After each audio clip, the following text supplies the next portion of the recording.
had the mic muted. I'm thinking about implementing the conservation mechanic, but I'm not really sure how it's going to work yet.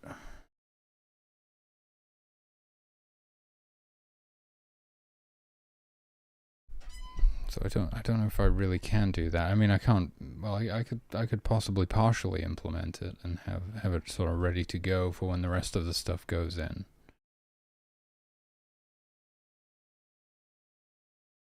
But there are certain questions like fishing. Does overfishing does that impact sustainability? Because right now there's just unlimited fish in the ocean. I suppose it would be fairly easy to implement some sort of a cap on the amount of fish that can be fished, and it has to replenish over a certain amount of time.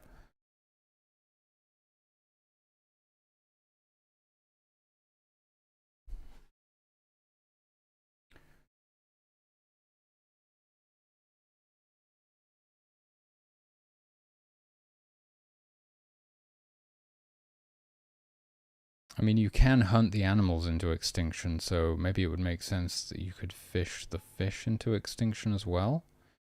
But it's not immediately obvious that it would be happening.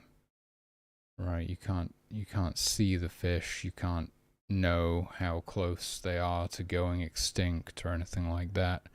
You kind of see that with the animals, so you can see their numbers are dwindling, and that you may want to back off a little bit or even do something to try and bolster the population.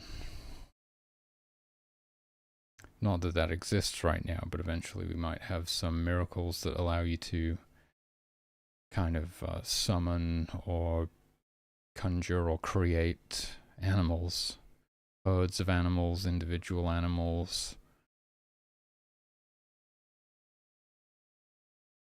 so that you could replenish the populations.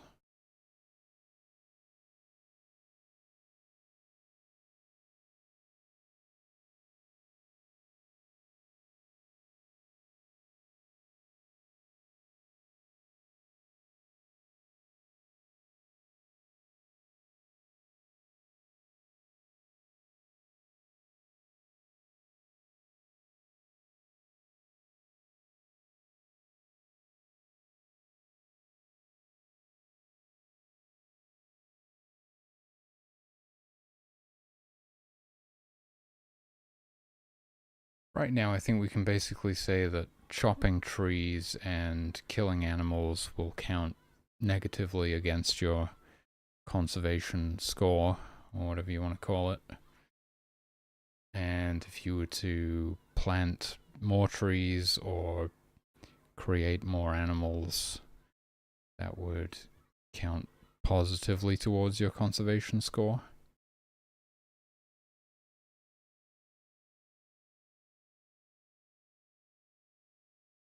My original thought was to have like a meter for this. And I still think that's a better idea, because then you sort of know when you're going into the red. Talking about this the other day when people were saying it should just be hidden, you know? But I think it's a little bit harsh if you get the bad ending and you have no idea why. Right? Whereas if you have this sort of conservation meter, you can know if you're having a negative impact on the environment. I mean, because you should be able to know that from the habitat loss and the loss of the creatures anyway.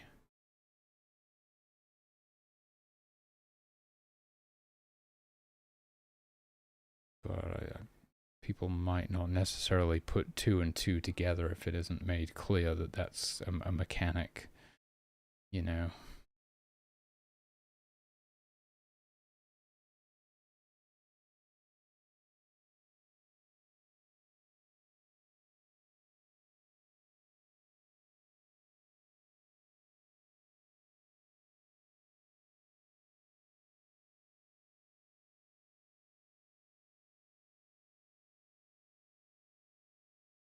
I wonder if killing the humans would count negatively against it. I suppose it makes sense that it sort of would, but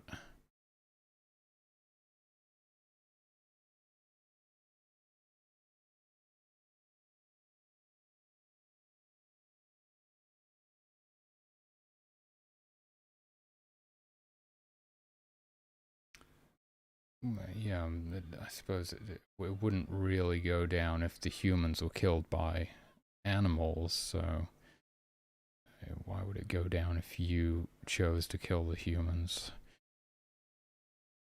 I think humans dying just wouldn't count against it at all.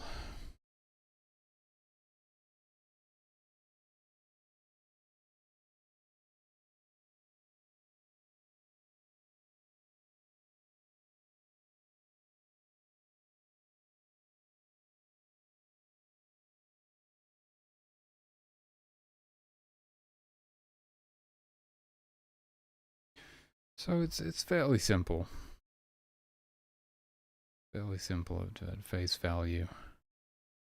And we can figure out the nuances of it later, but basically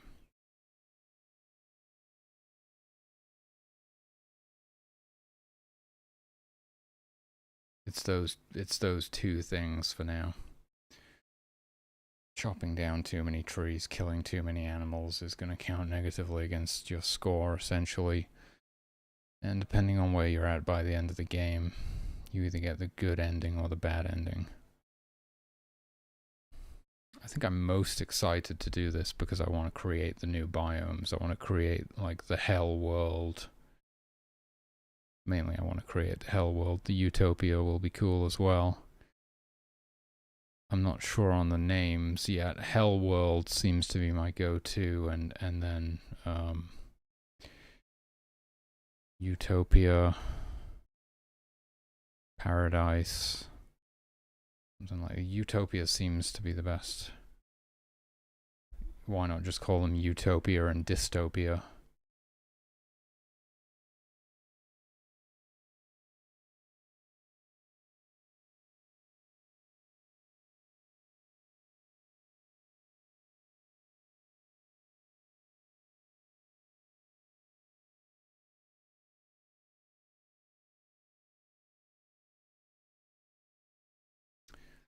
I can probably save myself some trouble by not putting any creatures in those worlds, although a utopia with no creatures seems a bit odd. What is the utopia? I mean, I'm not really sure, because I mean, it's just a very abundant sort of optimal environment, optimal living conditions. But I mean, that's basically just Earth before we fucked it up anyway. So what is it going to be?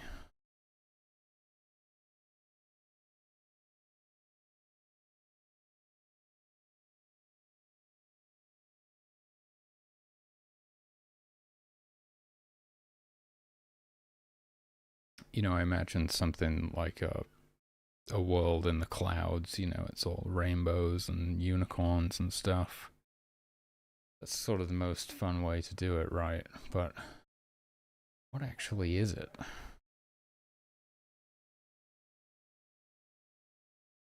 I'm not entirely sure what it is.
I don't really know how exactly I would do it.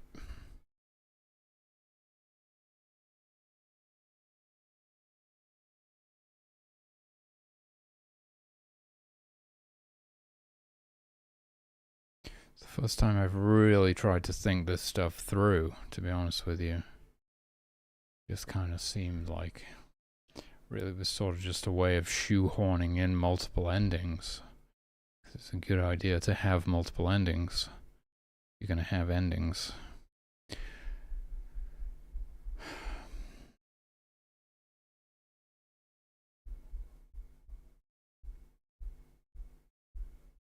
I mean, it's a bit bizarre because it both is and isn't the sort of game that would have an ending.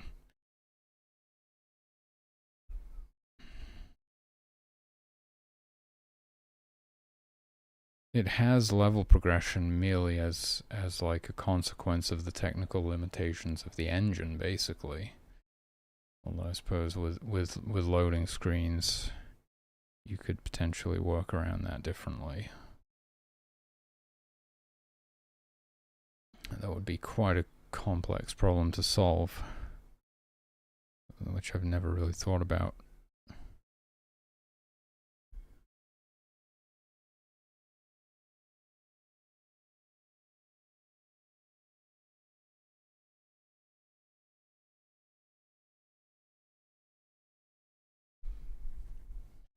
Okay, I mean, I guess it wouldn't be too bad.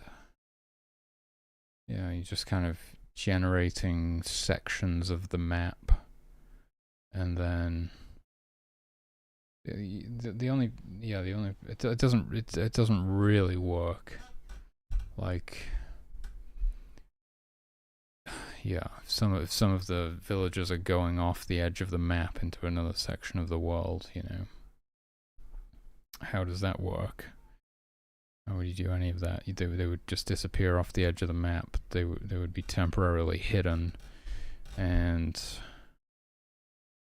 how would you have to figure out all of the information? You would have to figure out like how they would behave in the other quadrant of the map if they were there, even though they're not, and then sort of simulate the results based on that information. It's just a nightmare, you know. It's definitely not something I want to do.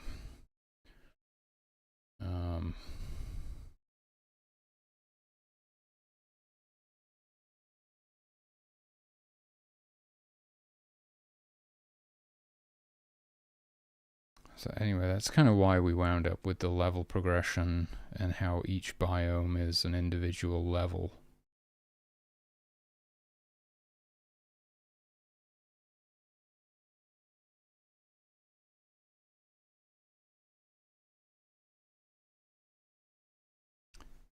I always kind of had this idea like, why is the tribe traveling from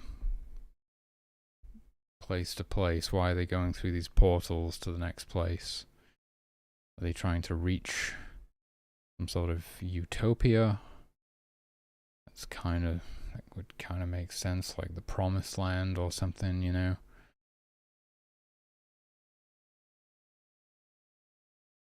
You know, because it's just a sandbox. There isn't really a story.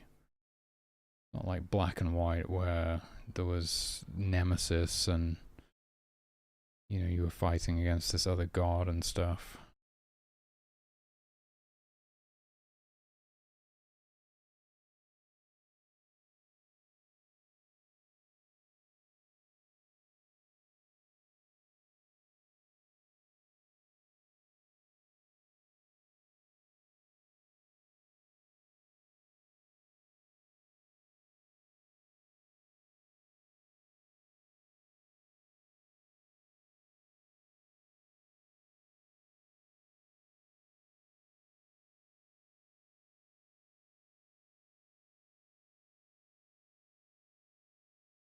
It's easy to do the hell world, easy to do dystopia, but to do utopia, I don't exactly know what that is.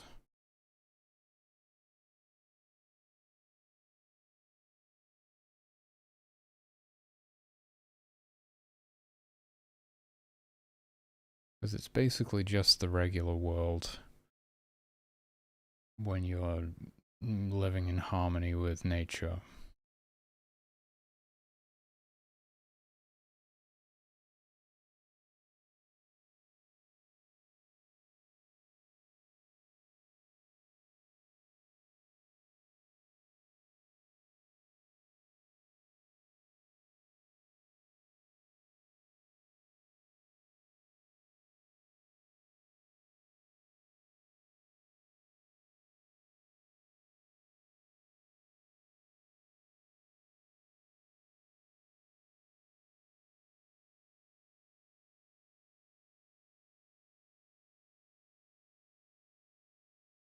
You know, there's already no war in the game or anything like that, so it's not like an end to war or something. It's mainly just abundant resources, which is just like living in a more hospitable part of the world, essentially. Like,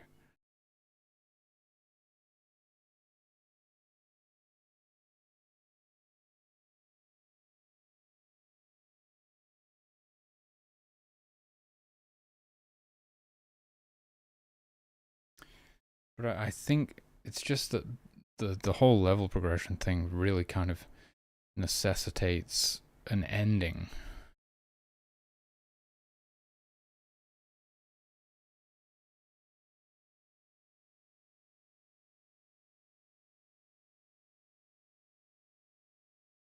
The other option that I considered is that you just loop back to the beginning of the game, but now you have all of your unlocks and stuff, and you just play through it again, but it's much easier. It's like a new game plus. I don't really see where the fun in that is. I don't know. Or, oh yeah, that was another idea I had. Is like you get to the final level, and the final level contains portals to all of the worlds that you've already been to, and you can go wherever you want to go.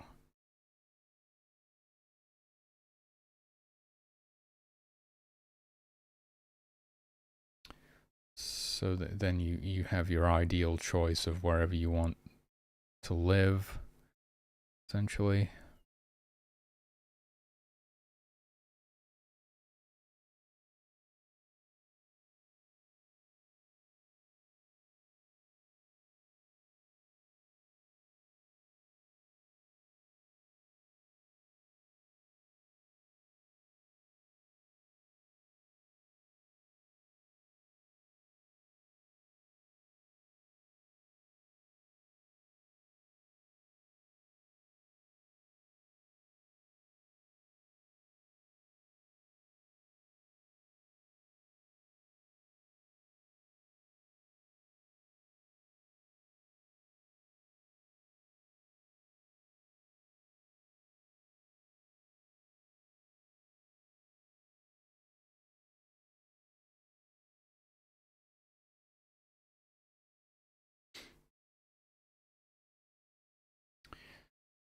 I mean, if we do sort of create this utopia, this sort of like typical version of heaven, then there is nothing left to do anyway. So it sort of defeats the purpose of it being playable. Neither of them are really going to be playable. It's like if you reach utopia, it's like there's nothing left to do. Okay, there's just abundance and no one ever dies or something, and this is it. Or you reach dystopia and it's like, oh, everybody's guaranteed to die. It's no longer possible to survive here anymore. You know, it's like scorched earth and rivers of fire and stuff. Either way, it's unplayable. It kind of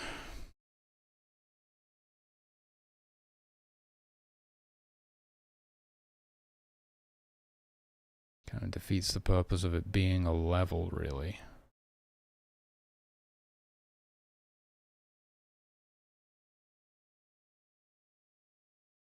It's almost something you could do with like an end game screen, like just some text on the screen and an image or something like the tribe has reached utopia and lives happily ever after, or the tribe has destroyed the earth and perishes in fire.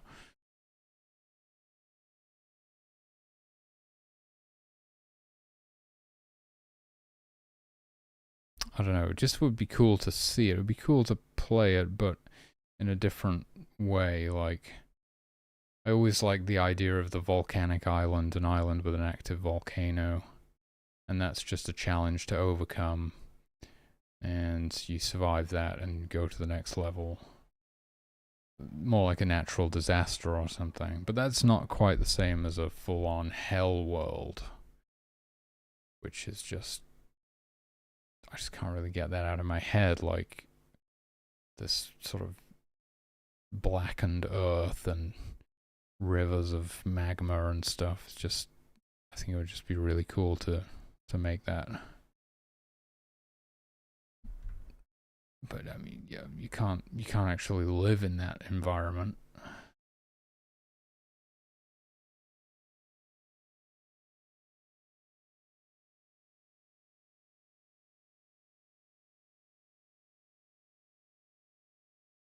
I mean, with the right miracles, you could, but it would be an absolute nightmare. Maybe that's the thing, is like, oh, you you could survive here using the miracles, you know. You have a miracle that provides water and a miracle that provides food, and miracles that can provide the resources that the tribe needs, but it's going to require constant attention, and, you know, without the player constantly doing that, the tribe is guaranteed to perish, right? And then the utopia being an environment where the tribe can just totally survive on their own and doesn't need any input from the player anymore. And it's kind of like, okay, we've escorted them to this perfect world or whatever where they can live now.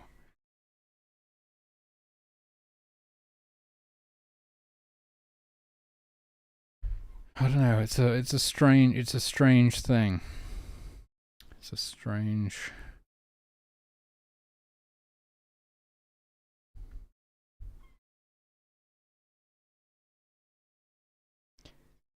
Because it was never designed from the ground up to have an ending. Because I didn't even know if I was capable of making a simulation. Really, I just started out to see if that was something I could do. So now I've done it, and I'm left like, oh, how do you actually end this game, or like, what's the objective here? I mean, the objective is survival, but when you add sort of progression, that's where the questions arise, I guess. We're progressing through these levels. Where are we going? Why are we progressing through these levels? What are we doing? Is there some sort of an end goal? I don't know. The whole multiple ending thing is just literally, I just heard, I was listening to a talk or something, and I just heard that if you give multiple endings, the player feels like their decisions are more meaningful. They feel like they have agency, right?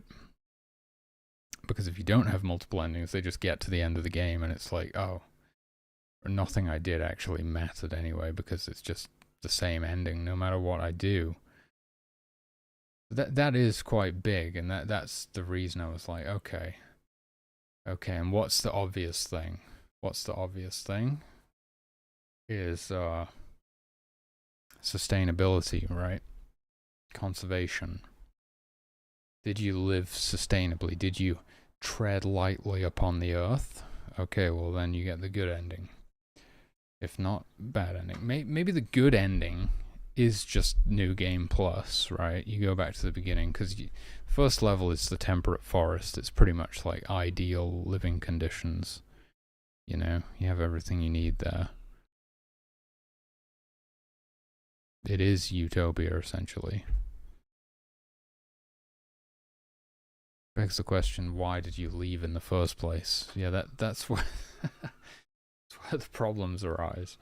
There's a serious question as to why are we going to the next level? The only reason to go to the next level is for the player progression, because that's how you unlock more miracles. There's only so many miracles per level. If you want to keep growing in power and unlocking more miracles with which you can help the tribe, you've got to keep going through the levels.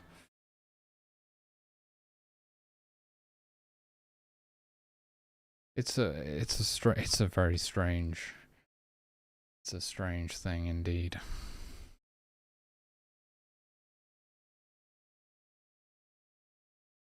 But I have an even harder time with like an adversary, because I can't I can never quite justify their actions, you know. It doesn't really compute. It doesn't really make sense to me, you know.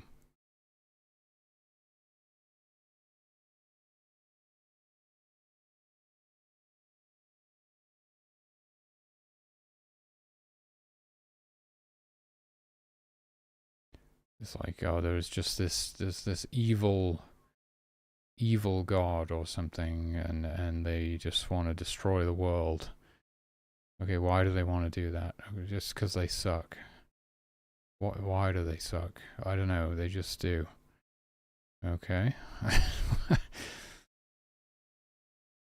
It doesn't make sense, right? It's like, it's something I've never been able to really wrap my head around. It's literally like, you know, this goes beyond just game design and actually into my own life. You know, it's something I've just been thinking about recently. It's the one thing that I've spent my entire life trying to understand, and I'm still unable to comprehend it. You know, it doesn't make sense. Like, we have all these justifications, like, oh, this person is the way they are because they have some terrible childhood or past trauma or something, you know, and that's why they are the way they are. It's like, that doesn't really explain it, because there's all kinds of people who've had trauma and terrible lives, terrible childhoods, and they're not, you know, terrible abusive people. So I still can't explain what it is. I mean, I've been toying with the idea of, like, perhaps they're not like fully conscious or something.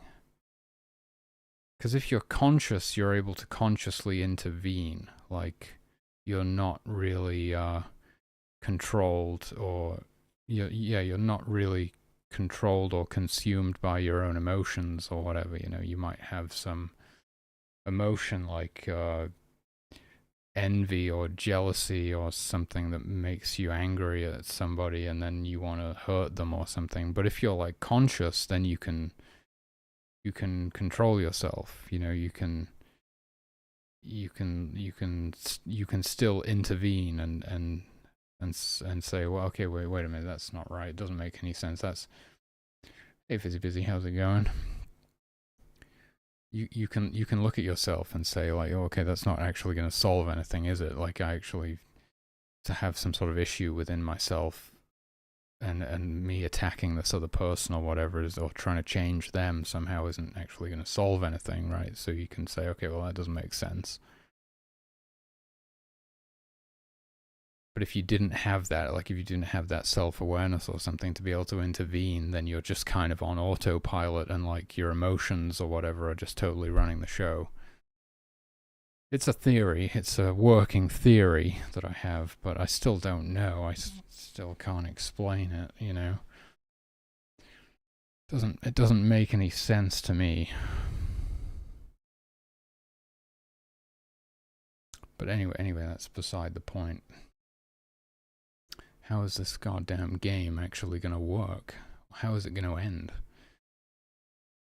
It's funny that the utopia is harder to do than the hell world. I mean, it is pretty much like, I mean, if you think about it realistically, you either get to go on living, right? You engage in an evolutionarily viable way of being, and you get to go on being. That's basically how it works. That's how the game is played. Or you don't. You go extinct. Whatever you life gets wiped out. So that does kind of make sense. If it's not so much, I still do sort of love the idea of like a utopia or a paradise or something. So maybe we could figure out how to do it, but I can at least think of there's a bad ending when you fall below a certain threshold. Your actions have become unsustainable or whatever, and then you get the bad ending, right? Or you just get to keep going on, like you go through New Game Plus, and you just get to keep going. But yeah, but it's just like an infinite loop. Then you just go back to level 1 with all your new stuff and abilities, and it just keeps going, which is also not very satisfying because it's not really an ending. It's just a loop.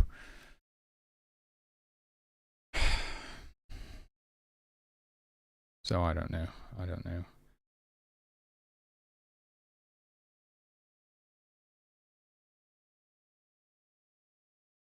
I think the utopia makes more sense, but it's like,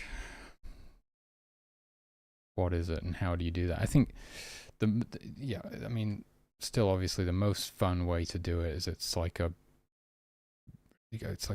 kingdom in the clouds, and it's all beautiful and unicorns and rainbows and everything.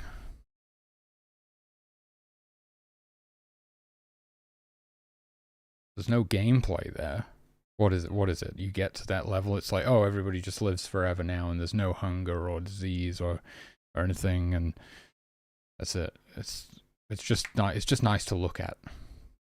Your tribe is here. You don't have to worry about them anymore. They can live for eternity in this place. I don't know.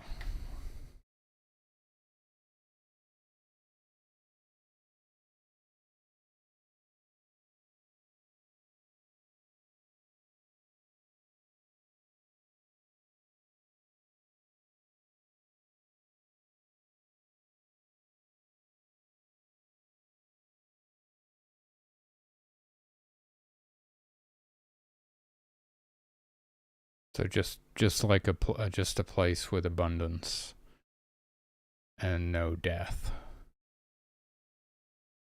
I mean, we can go beyond abundance. I kind of like the idea of the level select, like it's almost a level select.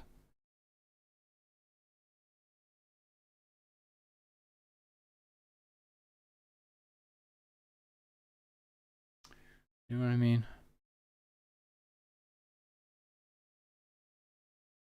And maybe maybe the final miracle that you unlock in the game is rapture, right? And the utopia or heaven or whatever, when you reach it, is the Bardo, and there are just these portals to all of the levels, all the worlds, and you can freely reincarnate into them as you choose to live out more experiences, and then whenever you want to, you can perform a rapture and return everybody to heaven. That's probably the best that I can come up with, and also it's just totally based on my own experiences of life. This entire game is basically just sort of a mirror of the real world and my experiences. That seems to have been what it's become. I didn't really do that consciously, it's just what it is.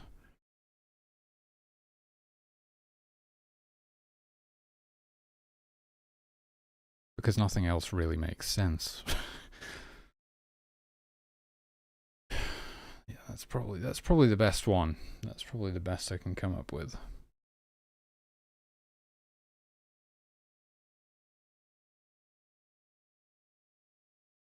I suppose where it breaks down is like,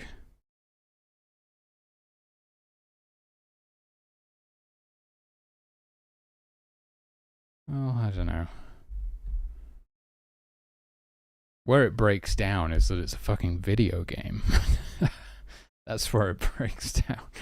That's where it stops making sense. Yeah.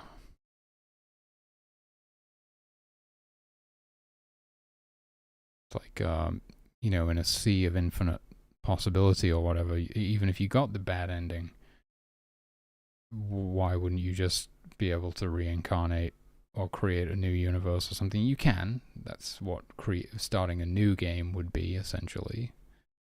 But it's like the whole win-lose conditions and the progression, and like none of that makes any sense in the context of the sort of reality that we're creating. I don't think I'm making any sense. I'm not. It's getting very.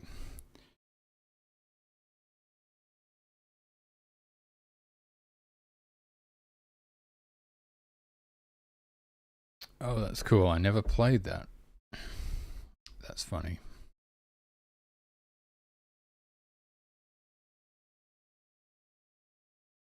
Mm.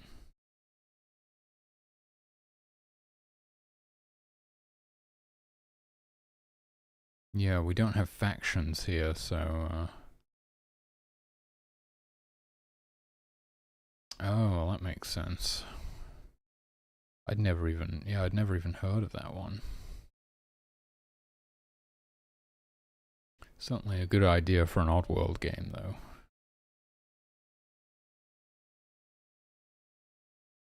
Yeah, but it is kind of. Yeah, yeah.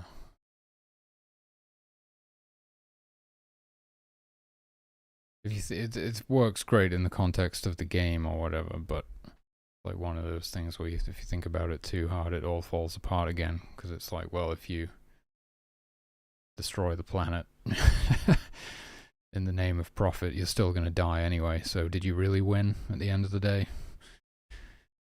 I don't know.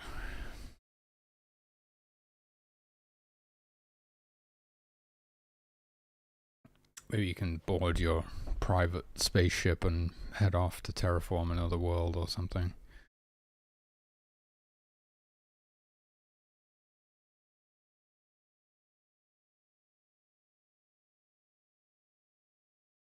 It seems like a lot of effort for nothing, you know? Like, wait a minute, we had a perfectly good planet back there and we just kind of went insane. Maybe it's a good sort of wake-up call. I don't know.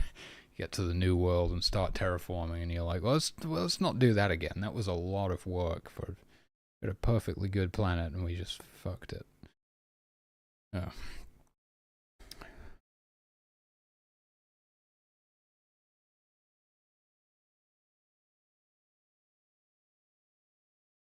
Funny idea though. Funny how the brainworms can take hold like that and drive people to do the most insane things.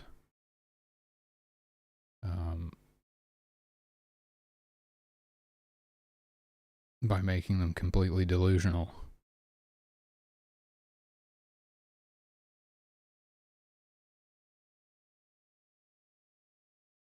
Oh my god.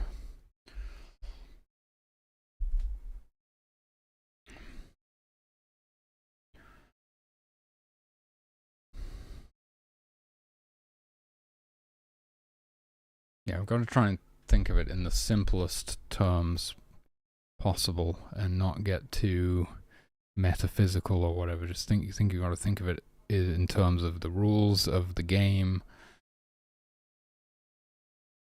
It's like, and that's where the whole promised land thing came from. It's like, oh, we're advancing through these levels. Why would we be doing that? Oh, to get to the promised land. Oh, it's like the simplest. It's just obvious, right? And then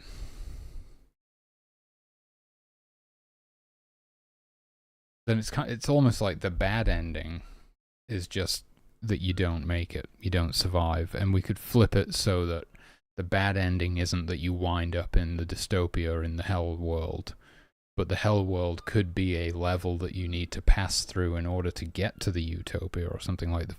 That was on the table for a while. Like the final boss is like the most inhospitable environment imaginable, because we basically do that, and you can't get much worse than that, you know. But you have all of your miracles unlocked by that stage. So if you've become some sort of min-max micro god, you know, you can still perform all the miracles and stuff necessary to keep everyone alive long enough to get to that next stage.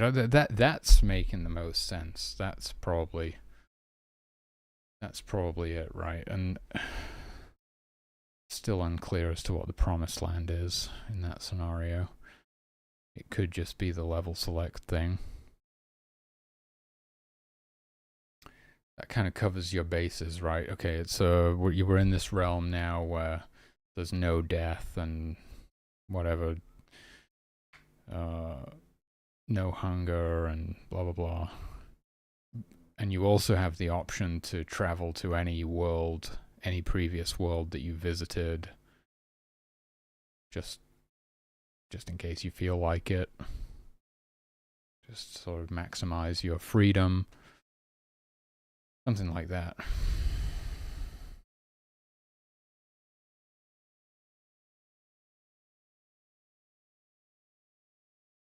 That's probably better than the good ending, the bad ending thing. But does that mean that I've talked myself out of the conservation mechanic entirely?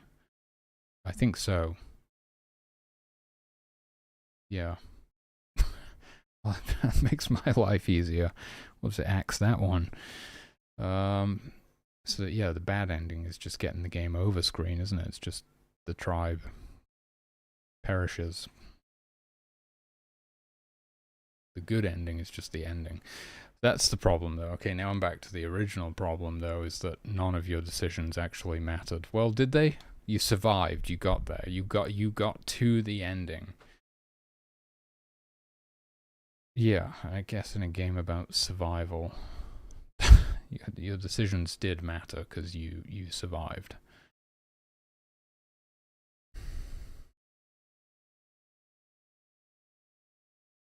I can see how it might not be quite as satisfying as having the additional wiggle room of different choices leading to different scenarios and things, but it's a pretty simple game. I'm not writing Mass Effect or something. I've never even played those games, but I heard they were quite good.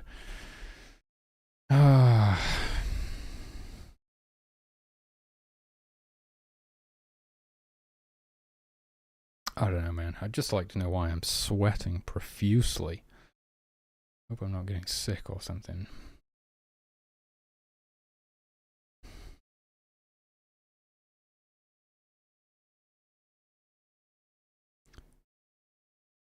So I still don't know what I'm doing. Maybe I should go back to drawing sprites. That was a simple life. I just sort of started getting bored. It's like you do enough of them, and you realize this is just the same thing over and over again, isn't it?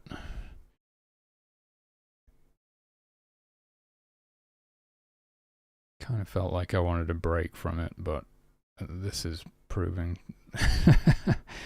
quite difficult.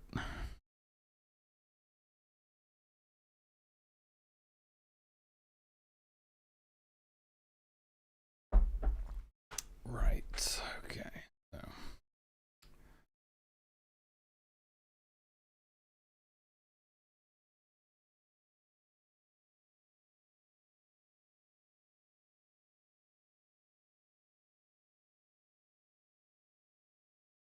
Just let's do it. Let's do a vibe check. It doesn't feel like it needs multiple endings to me.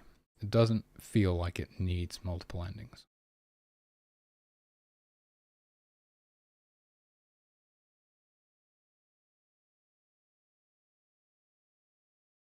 So just based on vibes, I'm okay with that. I feel like I would like to get the hell world in there, and that can just be the last level. Feels good, man. And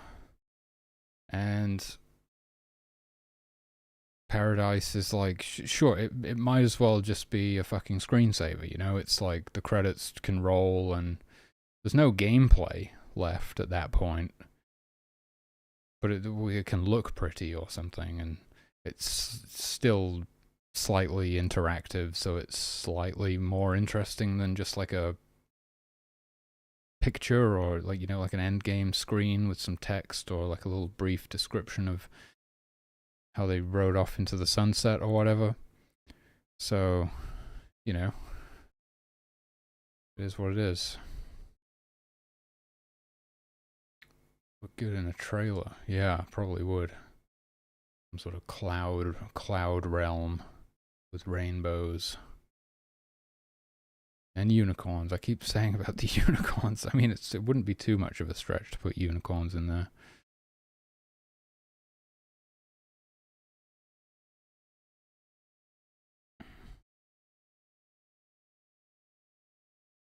But it's like everything breaks down at that point, obviously. Like, there's no reason to hunt anything anymore if there's no hunger, obviously.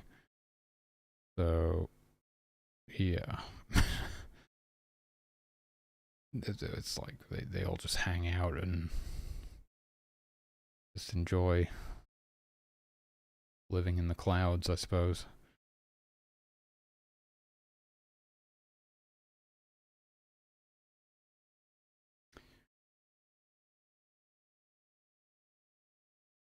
I mean, we can have New Game Plus because why not? I suppose it's easy to implement. Just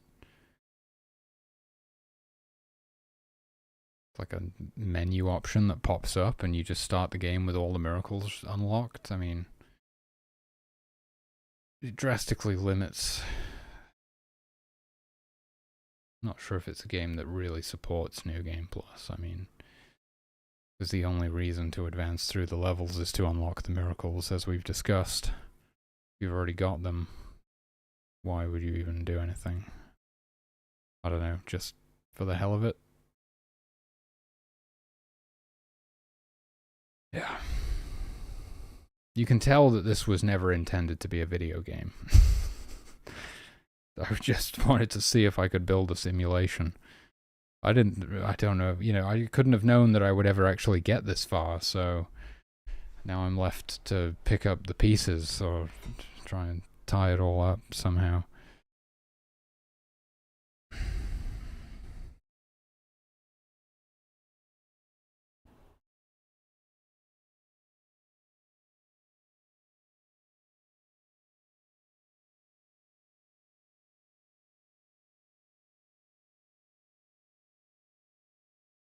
Yeah, I mean, that's the most relaxing thing, isn't it?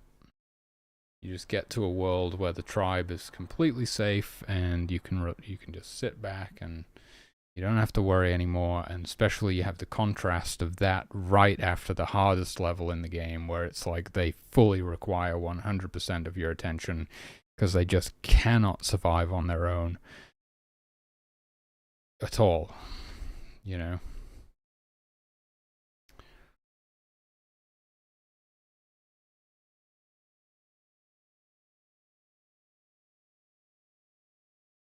Yeah.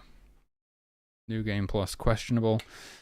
The whole portals thing. I mean, I suppose the only reason for that, we can have a level select screen and you can only select the levels that you've already unlocked. Another reason to progress there, like a bit of an extra layer or whatever, is that once you've unlocked them all, you can choose to go and play in whichever biome is your favorite or whichever one you want to play in. That's going to be a bit confusing now. You know what I mean? It's like if you start a new game midway through, it's like kind of has to be a New Game Plus sort of thing.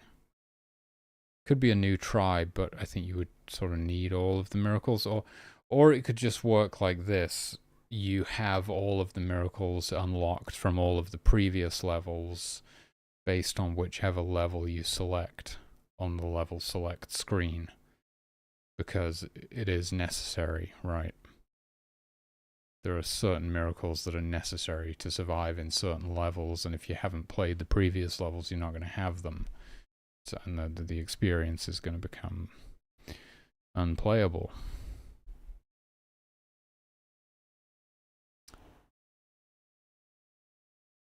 But I feel like the level select screen is something cool that we want to have, right? Just because you can have like those grayed out levels locked, and hopefully incentivize people to want to unlock them.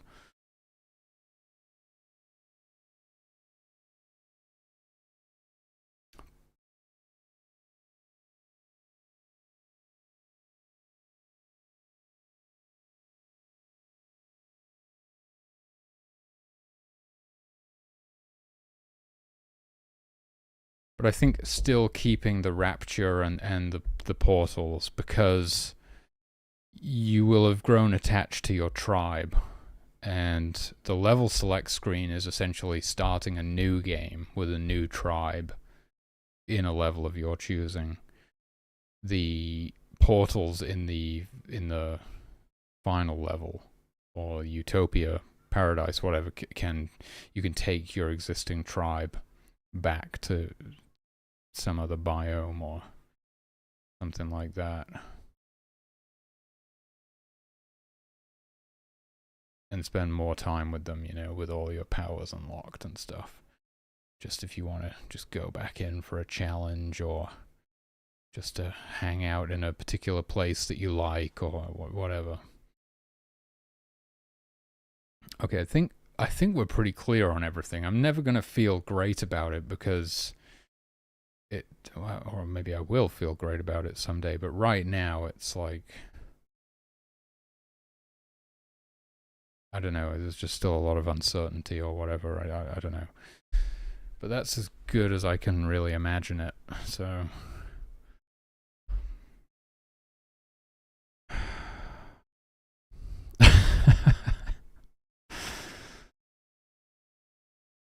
all right.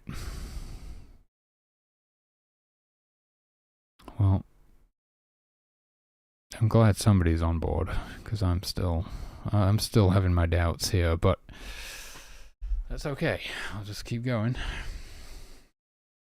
So what's the first sort of step? We've axed the conservation mechanic, so goodbye conservation mechanic. That saves me a whole ton of work. Pretty happy about that, actually, because we'd have to do the whole thing. We'd have to track how many trees you chop down, and how many animals you kill, and how many animals do you create, and how many trees do you plant, and we have to figure out whether you can overfish the ocean, and it's so much stuff. So now I don't have to think about any of that, which is lovely. I think probably the most fun thing that would really just, help me keep going on the project and help me deal with my little bit of sprite burnout that I'm experiencing. I wouldn't say I'm burned out, but it's getting a little bit monotonous drawing all the sprites, which is concerning considering there's about 1,000 more to go. Probably the most exciting thing, the thing I'm most excited about, would be making a new biome with lots of volcanoes and magma and stuff,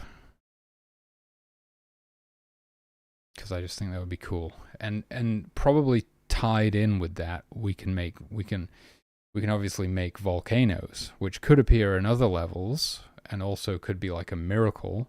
You might have a miracle that allows you to summon volcanoes. Not sure why you would want to do that. It probably will just destroy everything, but the possibility exists.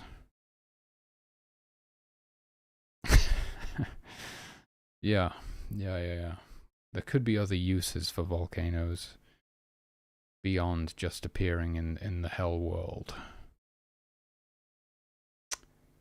What does this mean for us? Probably, we have to make a whole new tile sheet and new level definitions. The fortunate thing about the Hell World is that I don't think there's any animals. I don't think there's any creatures there at all, because it's completely inhospitable. What this does mean is that you will need a miraculous way of providing food. But it's something that you should only unlock, like, literally one level before, or the level before you get to this biome, because if we give it to you any earlier, it just makes, like, the hunters obsolete, right?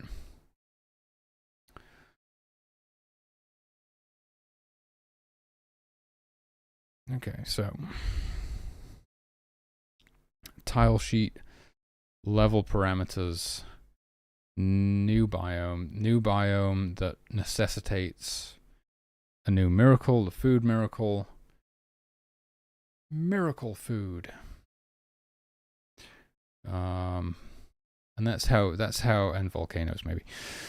And that's how everything gets in the game, is when it becomes necessary. Nothing really gets implemented until it's necessary to do so. I do occasionally, very rarely, go off the rails and make it so you can, like, drown the humans for some reason, and that's totally not necessary to be able to do that.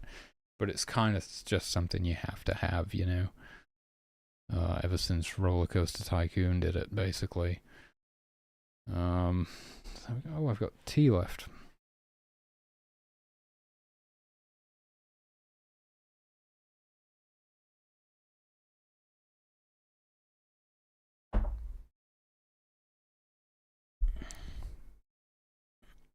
Hellworld is going to be lots of sort of black and grey, punctuated with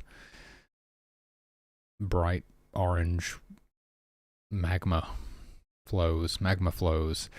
And I guess I'm going to have to repurpose the streams somehow, or something. The streams will be like, they'll have some sort of condition depending on which room they're being created in, which will just sprite swap them and make them non-drinkable. And we've already laid the groundwork for that, right? Because we had that thing the other day where I thought I was, like, saving myself a bunch of time and everything, right? I was like, okay, oh yeah, I want to make miracle fountains so that you have a miracle that can be used to provide fresh drinking water for the tribe.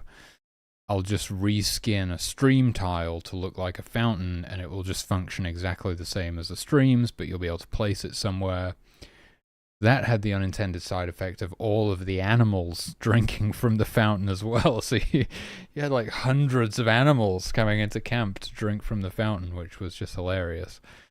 And then I realized, oh, right, okay, so there's going to need to be, like, freshwater streams that the humans can drink from, and then other streams that only the animals can drink from, but it's not fit for human consumption, let's say. So we did all that. And because we're not going to have any animals in this level, we can just set it to be unfit for human consumption, and then nobody will be able to, and then reskin it as lava.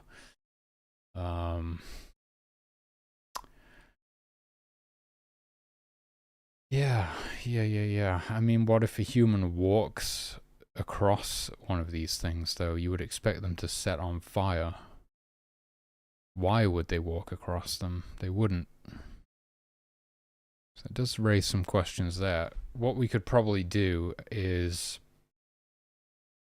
we add an additional thing. Not only do we sprite swap them, but we also add them to the navigation grid so that they will path around these streams. They'll never try and walk through molten lava, because they should. They're not very intelligent, but they should at least have enough of a sense of self-preservation not to do that, I think.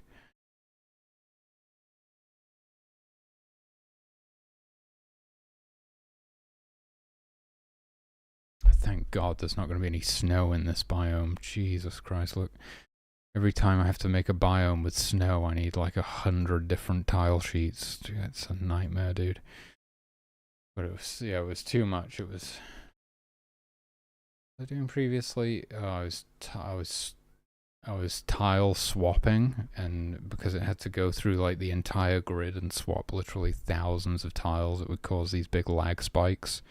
So I found that swapping tile sheets was a solution, but you just have to make all these tile sheets. It's a thing.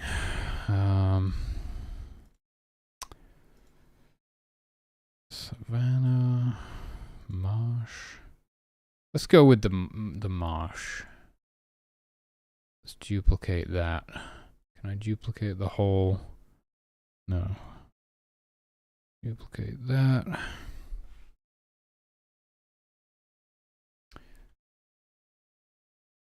Hell tiles. I can't not call it hell. I'm not sure if we'll call it hell in the final game, but maybe we will.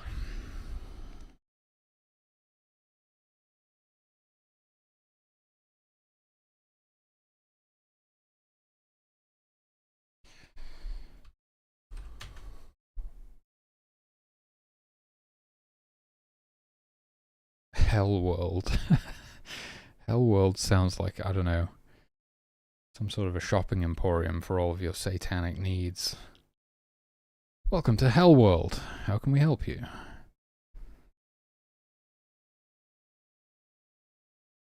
Pentagrams? Skulls? You name it, we've got it.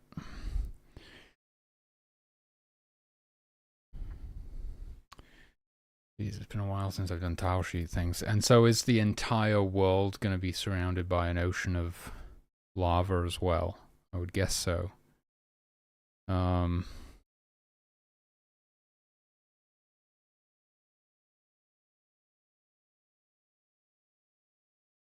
Yeah. So you're not going to be doing any fishing. That's for sure.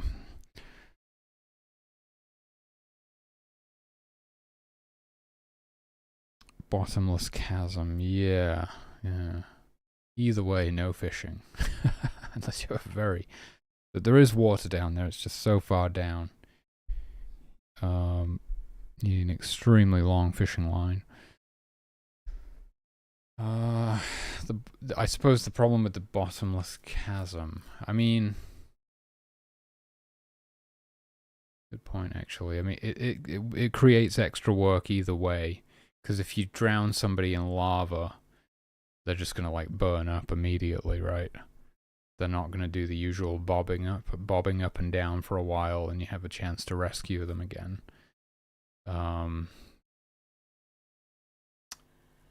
Yeah, lava's simpler to do than making them fall. They just sort of almost be like when you smite them, they just sort of evaporate immediately, right?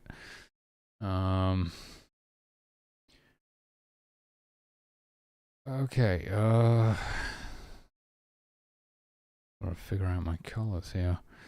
So if I'm not mistaken, that's like your primary sort of earth tile, and these lighter ones are the ones that are used on the beaches, and then we have like deep water and shallow water.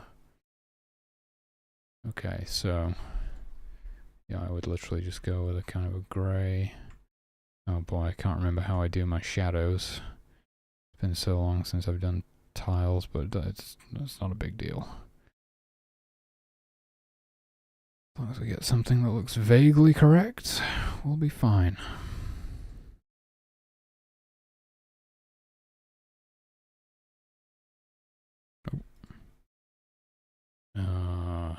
Not sure what our little grass tufts should look like in this place. I think that's... I'm getting confused. Yeah, that's a darker tile. I do have some duplicate tiles. They were used for something at one point, but no longer are. Thank goodness we eventually came up with a better way of doing that. So I used to have... Well, this was back when I thought I was going to design the levels instead of procedurally generate them. And I was like, well, if I want islands that are disconnected from the mainland, I don't want them to attempt to path to those islands. So I'll tell you what I'll do. I'll have duplicate tiles, and then I can just reference the tiles, right? When spawning waypoints or whatever, then you can only spawn them on these tiles and not those. They may look the same, but don't spawn waypoints on those ones. Oh my god, what is all this shit? Okay,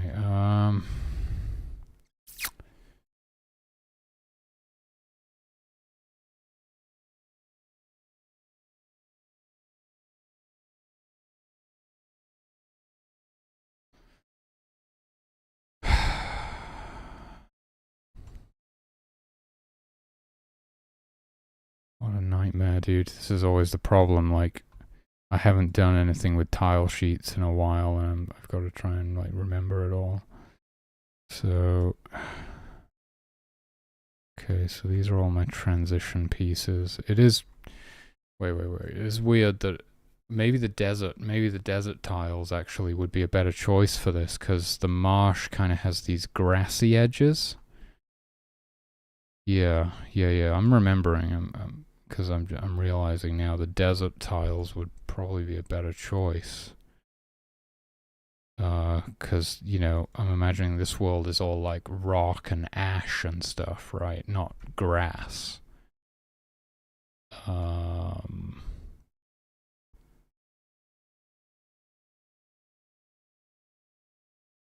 So, like, a lot of this stuff exists in here, but is unused, I believe. What the fuck is that? Oh, right. And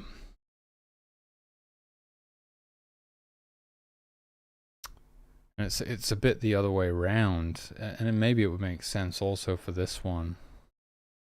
Like, the beaches would be darker than the mainland, sort of. Possibly. In this case, I suppose it's because the wet sand is darker than the dry sand. In our case, would it be because the beaches are more burned than the rocks in the middle?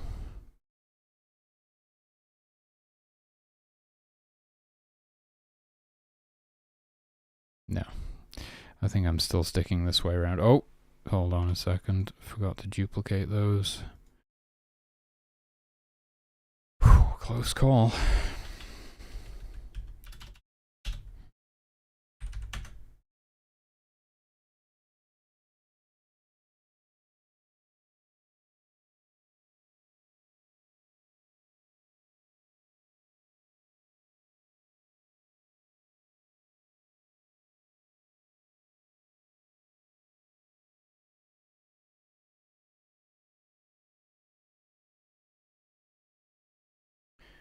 Okay, so everything of this color, and I don't need to worry about any of the grass stuff, right?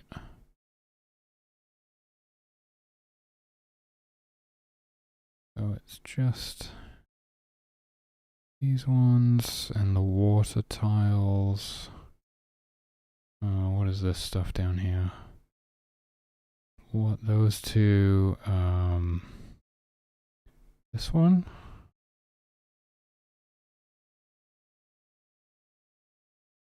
Yeah. Okay. Oops.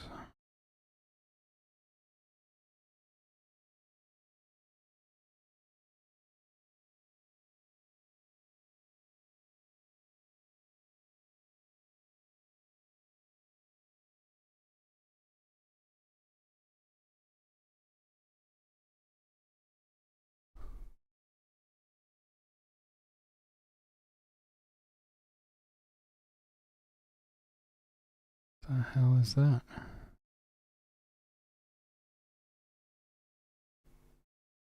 Oh, I guess that's just what it looks like, yeah.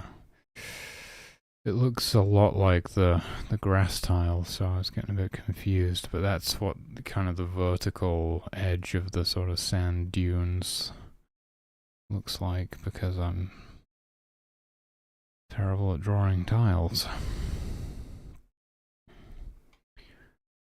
Yeah, these tiles were only drawn as examples for the environment artist to sort of give them like the layout of this is kind of how the tiles work technically, and if you configure the tile sets in this way, then I can just plug it into the existing systems, and then they left the team. So these became the tiles. But they're better than the old ones, so can't complain.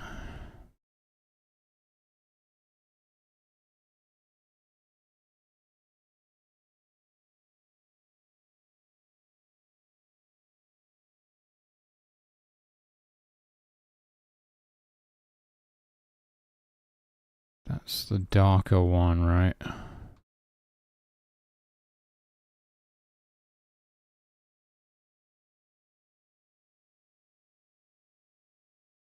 Yeah. So I guess I hit all of them. Oh, except, wait. Yeah, I think I hit all of them.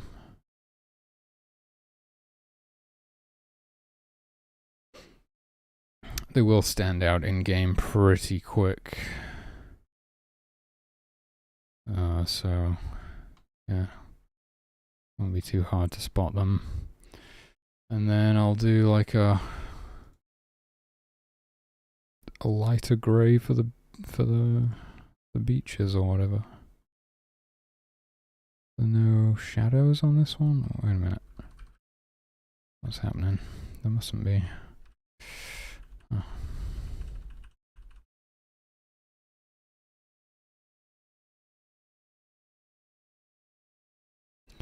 So now everything that's this darker orange color needs to be light grey.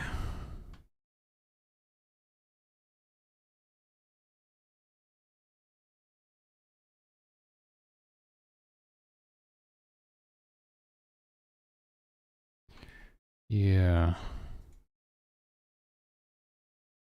Yeah, I'm not quite sure about the sort of the lava flows and repurposing the streams, because if the lava's flowing, it's got to be flowing from somewhere, which would need to be like an active volcano, right?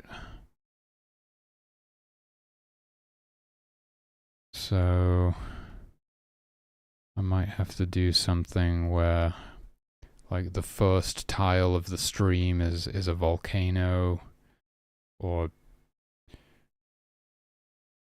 I don't quite know.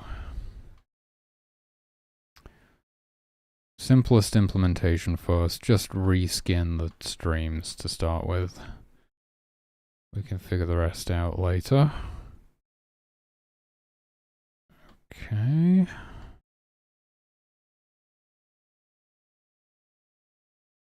And then my water. So let me look at some reference images of magma.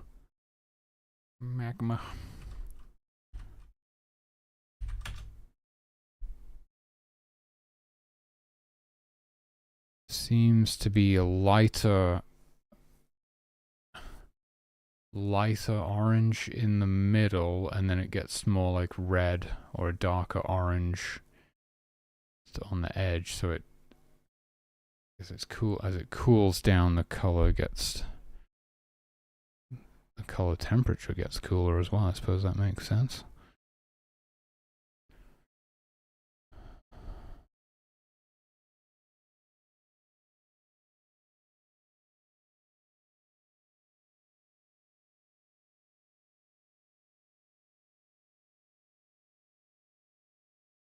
So my deep water, which is the dark blue, will be like a lighter orange. Not really doing it for me, that orange. Can you give me a better orange? Gonna have to make one up, I think. Oh no.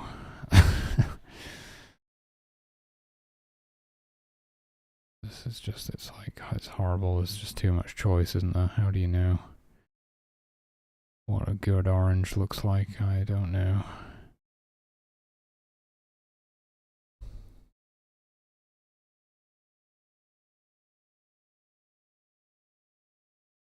one looks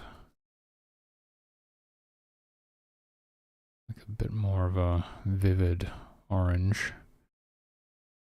Maybe that works actually. Maybe that's fine. Yeah. Let me look at the reference again. No, it's closer to a yellow.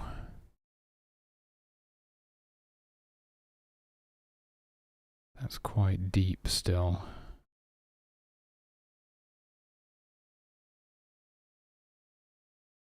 Yeah, maybe just... Oh yeah, I think that's good.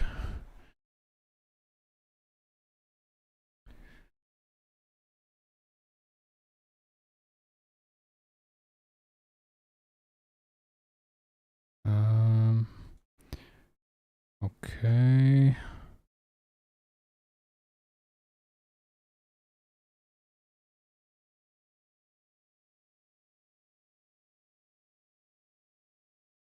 And then sort of a red.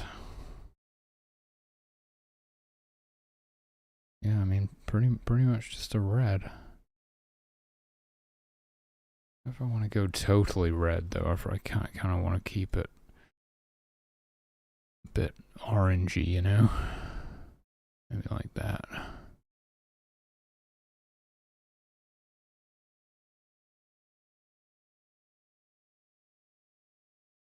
Not the same as what I just had. I don't know.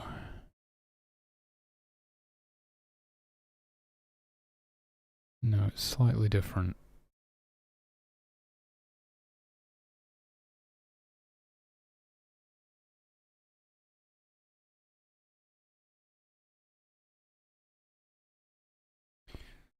Okay, yeah, that's going to be good, I think.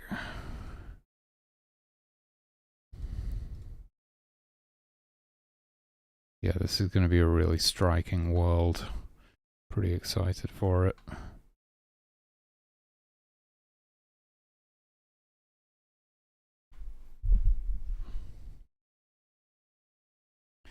Yeah, once I started getting a bit crazy with the colors, that's where it really started to take off.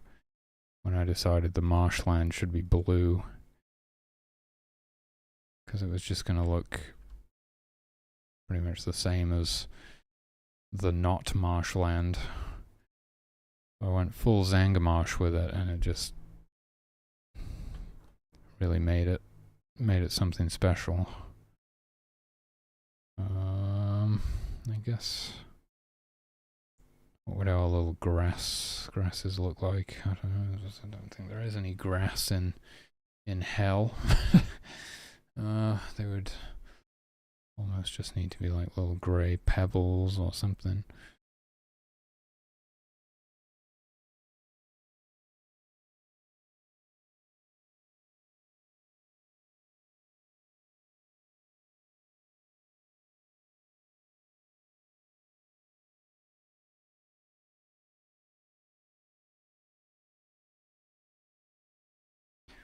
Okay, I think that's it. Oh, there is the rock. Can you smell what the rock is cooking?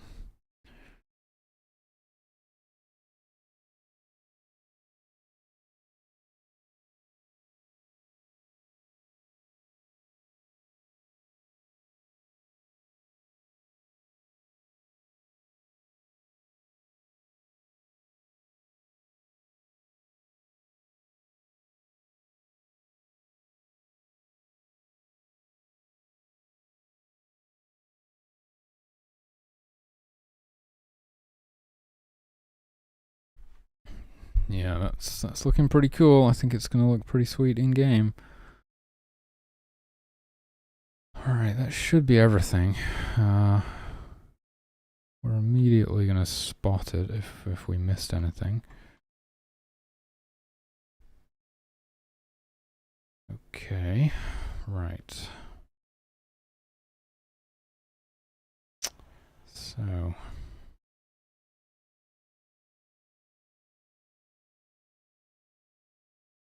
we have the sprite. Now I need to convert it into a tile set.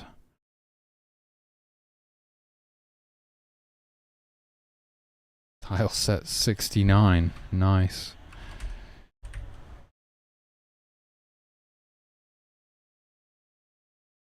TS. Hell.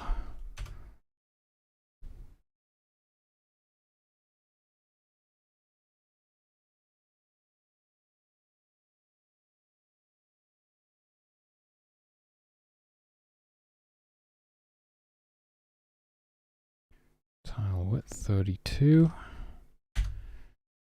Boom. Pretty sure that's all I need to do for that. And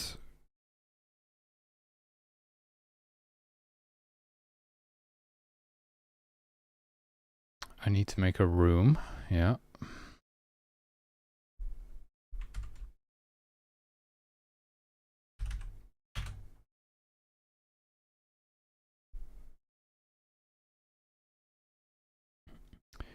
And give it the right tile sheet. There it is. Oh, did I forget to put that in a group or something? Tile sets.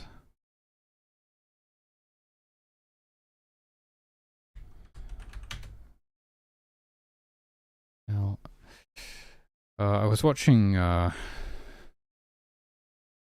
Ginger's stream yesterday. Is that his name? Hope I'm getting that right. And he has color coded all of his folders. I didn't even know you could do that.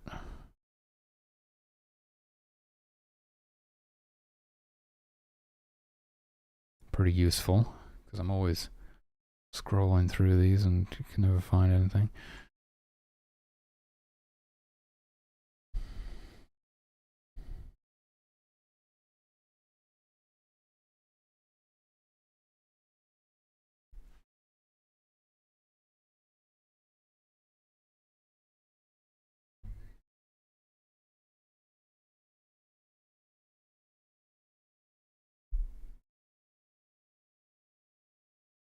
Okay, so we have a room, we have a tile set.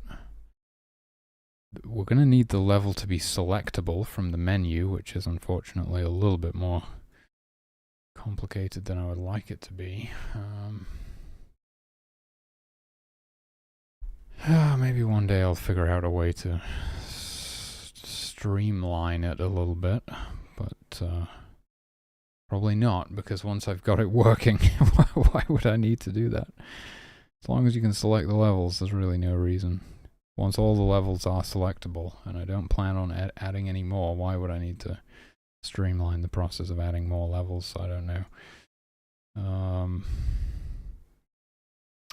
Okay, how does any of this work again? So we add it to a list. And I believe these are all in, yeah, this is in order of difficulty, so it would come right after the Arctic tundra. And another quite nice bit of contrast there, going from the coldest environment into the hottest environment. I'm assuming hell is hotter than a tropical rainforest or a desert island, and it's just called hell. And then onto this other list of level names, I add the name.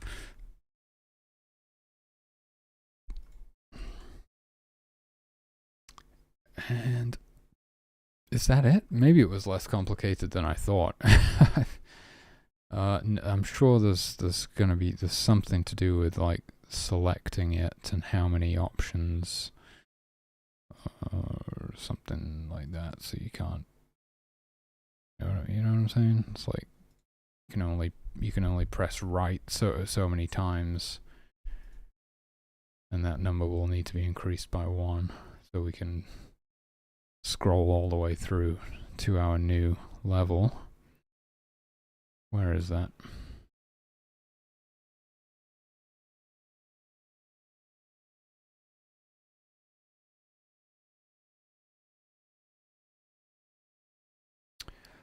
Level. Oh, no, it's just based on the size of the list. That's smart. So that already works automatically. That's nice.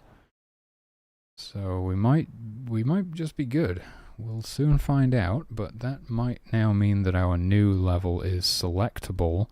But what it's going to need is room definitions, which defines all of the stuff about that room. Like how many trees there are, and how many streams, and how many animals, and what miracles appear in the shrines, and how many shrines, and blah blah blah. So we go down here and add ourselves a new set of room definitions for the hell world.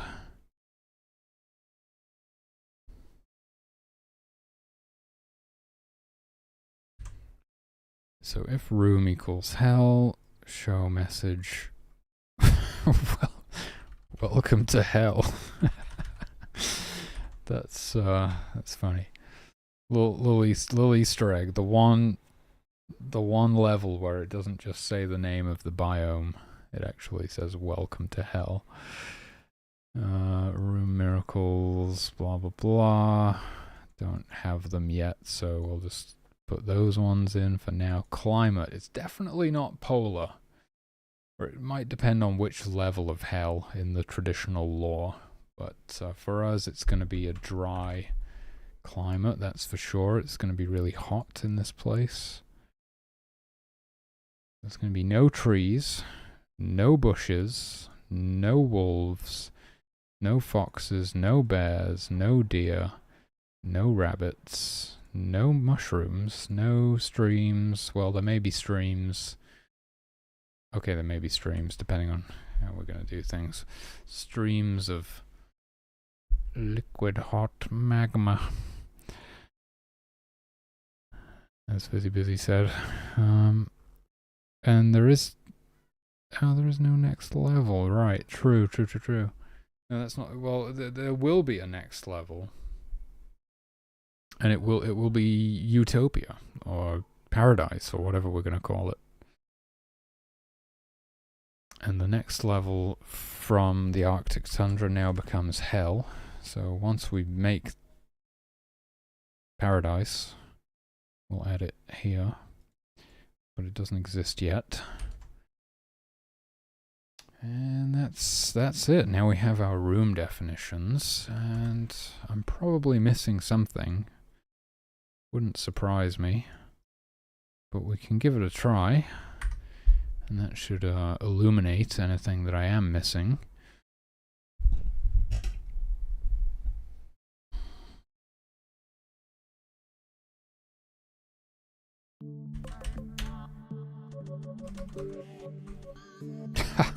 Yeah, we can select it, and it is red named. I didn't even mean to do that. Huh. Yeah, they're color coded based on difficulty, and it's correct by some miracle. Hell on easy mode. Let's see if we can actually load in. See if everything works.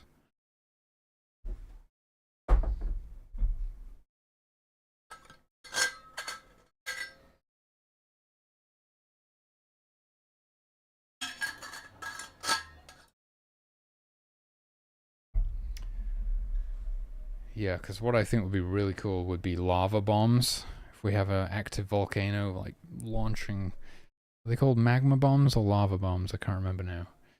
You know, launching these fireballs out, raining down and setting things on fire. Oh, there we go. That's pretty cool. Unfortunately, I'm using some of the same colors, so that's kind of blending in. And the streams are still regular streams, but we can deal with that.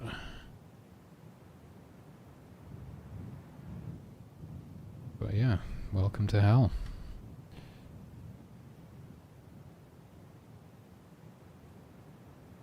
Not a lot going on in hell. Not a lot going on.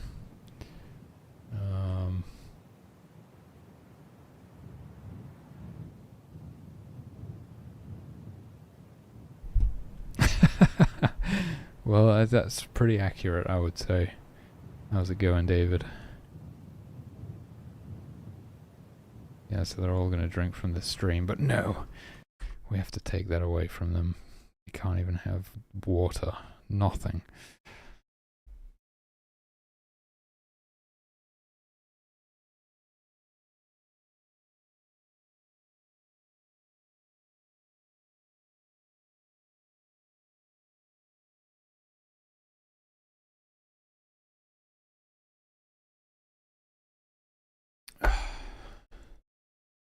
Okay, water, streams, fresh water.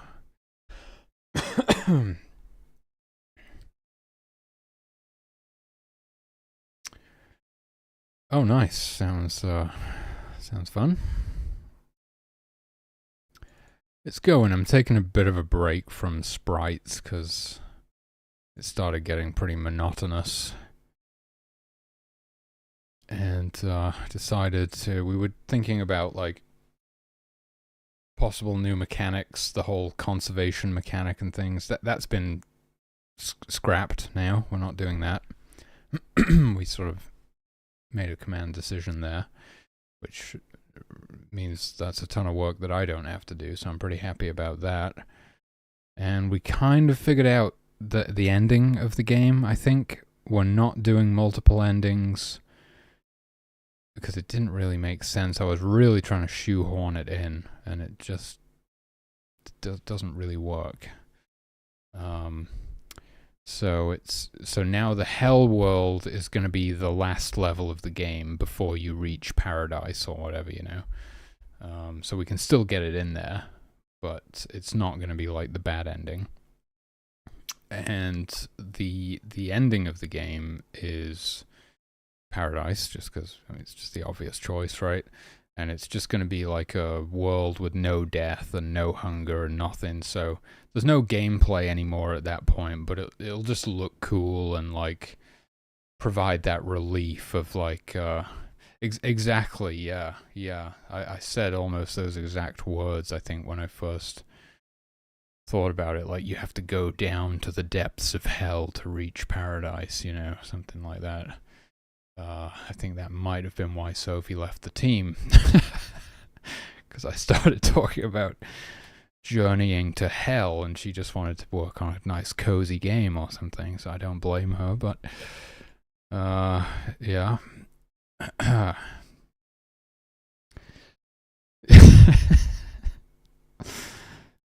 Oh, that poor girl.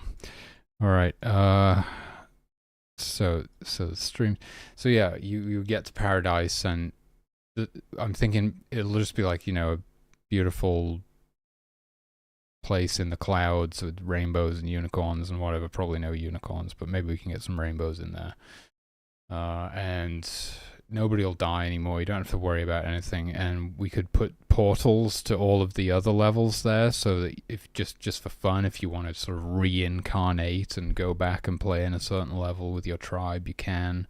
And there'll be a miracle that you unlock, either the level before. No, it couldn't be the level before. There'll be a miracle that you unlock in the final level in Paradise, called Rapture, which allows you to return to Paradise at any point. So you can freely go through all the levels now and return to Paradise whenever you choose. I figured that would be like the end of the game. And so now we're working on Hell. And to do that, we made the tile set, we've made the room, we've done all the room definitions, we've added it to the level select menu. It seems to be working really well. We just got to get the streams so that they're not drinkable. So that's this here. And I'm also going to want like an extra sprite, so yeah, I may want a different sprite for the marshland eventually too.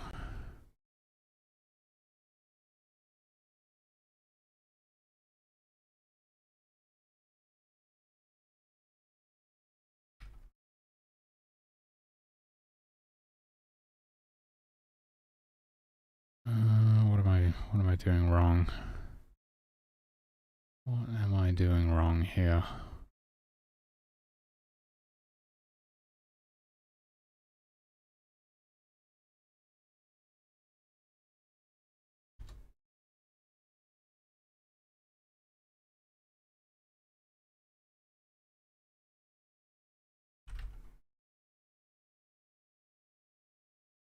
So else if room equals hell,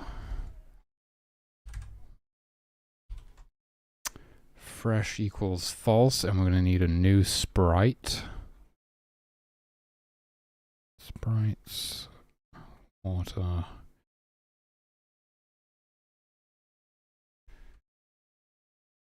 SP lava, I guess. I do love the swamp level because of all the sort of toxic, the sort of neon green slime. And then our color, I think it was that one. No. What was the color that I used? It was like, I think it was like that, wasn't it? I want to make sure it matches.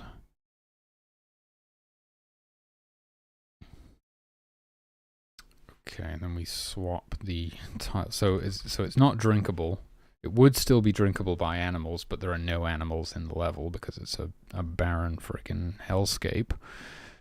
So we got not drinkable. Swap the tile for a lava tile. Make sure we do that with the fake freshwater tiles as well, because only 1 in 4 stream tiles is actually a real stream tile. Because that makes the whole process of searching for streams quicker. It makes it 4 times quicker, I suppose.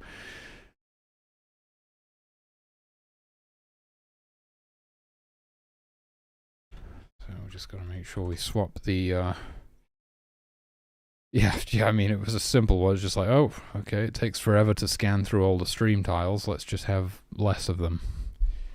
We'll have some cardboard cutouts and then incrementally a real bit of stream every now and again.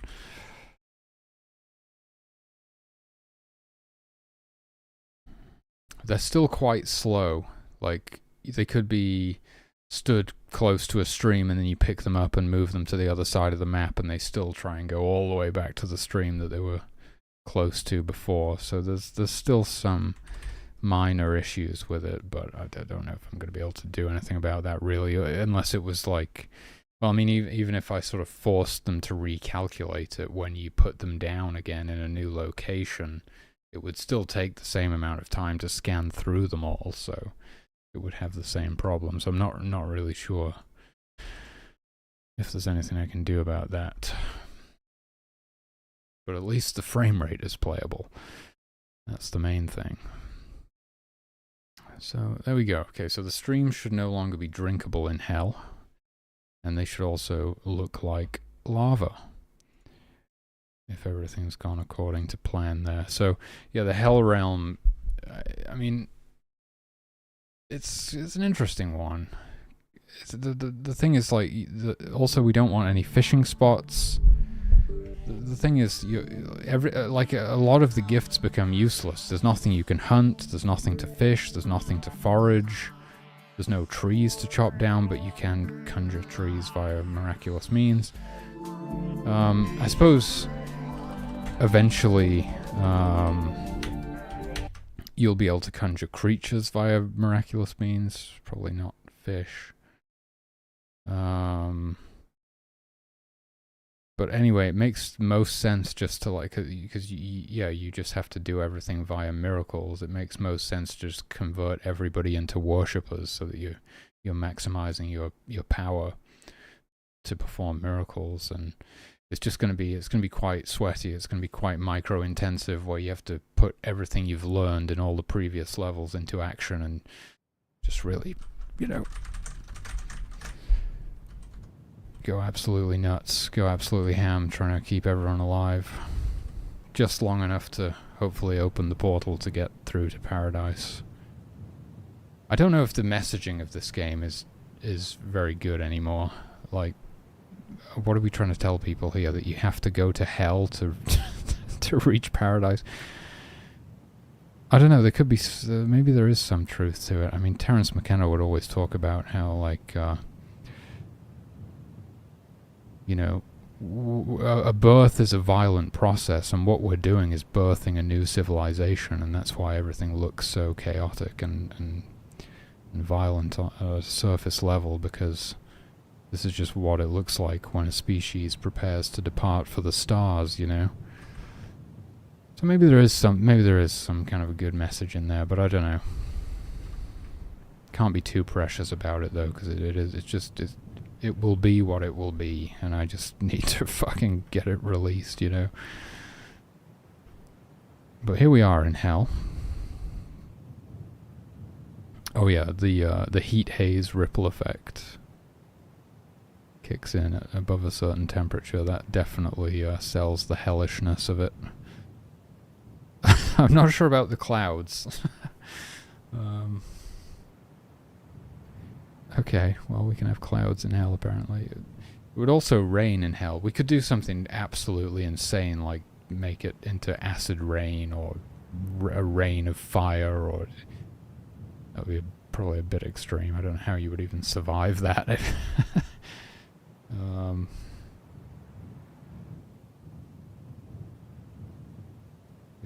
Yeah. Because it essentially just treats it as if it were a desert biome right now. I mean, technically right now it is, but you can't capture rainwater in any way. There's no way to do that. And I don't intend for there ever to be a way to do that, really. That's just a bit too much. That's a step too far.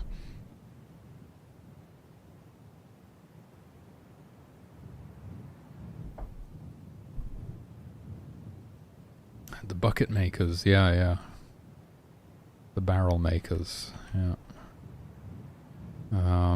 So far we have two miracles. We have miracle water, which can be used to, I think, just dump water straight into the store for drinking, if I've gotten around to setting it up like that yet. And it can also be used to extinguish burning tents and burning humans and even burning creatures and trees. Anything that's burning, basically, can be extinguished with it. And then there's Miracle Fountain, which was added eventually out of necessity because some of the levels lack drinking water. And I was like, okay, right, well, I don't really want you to have to just constantly keep using miracle water. So at a certain point, we're going to need to unlock some sort of a permanent water source that can be placed down, and that's where Miracle Fountain came from. So that's in the game now. What we don't have, we have Miracle Fountain, we have Miracle Fur, so we have Miracle Forest, so you can conjure trees to get the wood that you need. We have Miracle Firewood too, so we have a miracle that can provide firewood. The fur we can provide, we have both the wood and the fur to build tents, to build shelters, and fountain for drinking. What we don't have is miracle food yet. We don't have any way to like conjure food.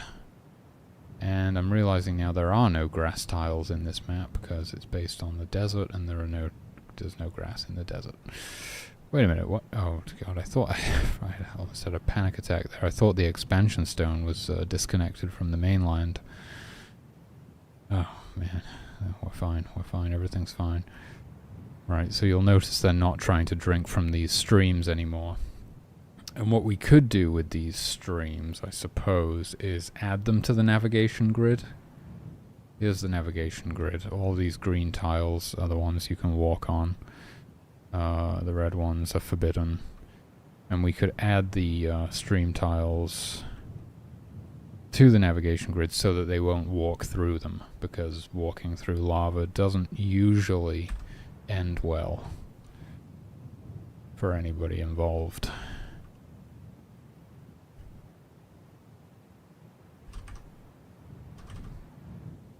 But I mean, they're not going to go very far. They're not going to do much in this world.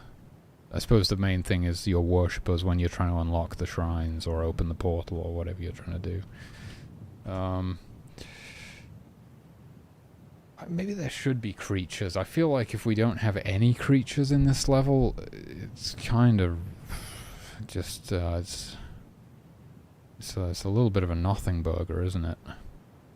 I think probably adding some devils and demons and stuff is basically necessary. Unfortunately, I'm just creating more work for myself.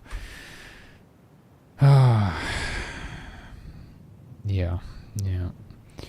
It makes sense that there's no plants, right? They're just not going to be able to grow in this environment.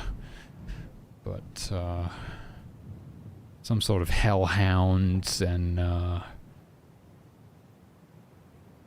devils, succubi. Okay, stop fantasizing, Flames. This is the hardest level in the game, where it's like just completely inhospitable. They can't possibly survive on their own. You know, it's only through the player's intervention and use of miracles that they can even survive here.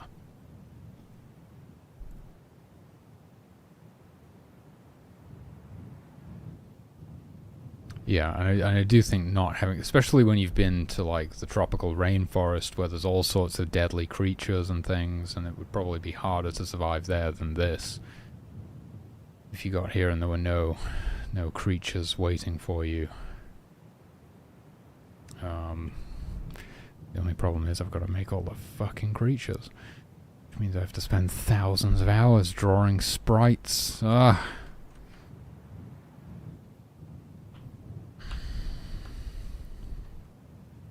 There's nothing stopping you from just rushing the win condition, and that's basically what you're what you're incentivized to do and what you should be doing. The question is, can you survive? Can you survive whilst doing it? Can you pull it off, you know? That's basically it.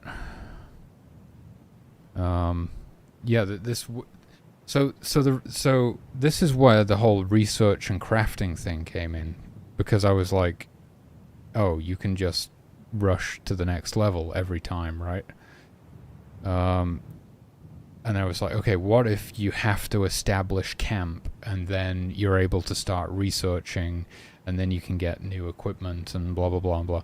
And that allows your power curve to keep up with the difficulty curve, and it incentivizes you to slow down and stop and spend more time in each location. Eventually I scrapped it.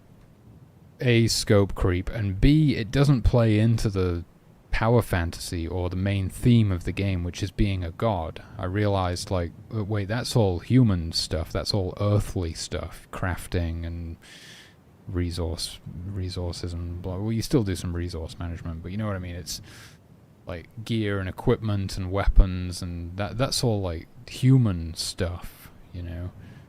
I want you to focus on being a god and performing miracles and other godly things. So combination of those two factors, scope creep and that it didn't quite fit the theme.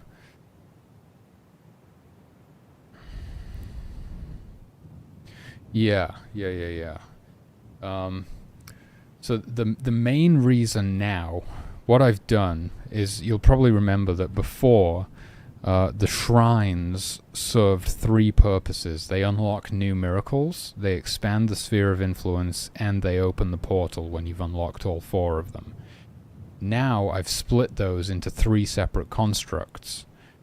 Portal stones for unlocking the portal, expansion stones for expanding the sphere of influence, and shrines for unlocking miracles. So miracles are now essentially optional, right? So if you just want to rush to the next level and skip all the miracles, you can, but good luck keeping up with the difficulty curve, because like we've said, eventually you'll hit a level where there's no drinking water, and if you don't have a miracle that can provide it, everyone's going to die of dehydration, right? So that's the only thing really right now that like forces you to slow down, other than dealing with combat and stuff. I'm hoping it's going to be enough, because I really don't want to do research and tech trees and stuff, because mainly because of scope creep. I did like the idea quite a lot. The idea of them getting upgrades and stuff is just pretty cool. But if I ever want to get the game finished, I just have to really limit the amount of stuff that I'm going to put in there. I've already got my work cut out for me now that I'm attempting to draw all the freaking sprites myself, which I never planned to do in the first place. So it's like... It's cooler because miracles are optional, and you can choose, and that it creates a lot more strategy for like speed running and things as to which miracles you pick, and you know how you're gonna get through as quickly as possible, but still ensure that you make it to the end. But yeah, if you just skip everything and rush the win condition, you 99% certain that you won't make it to the end of the game.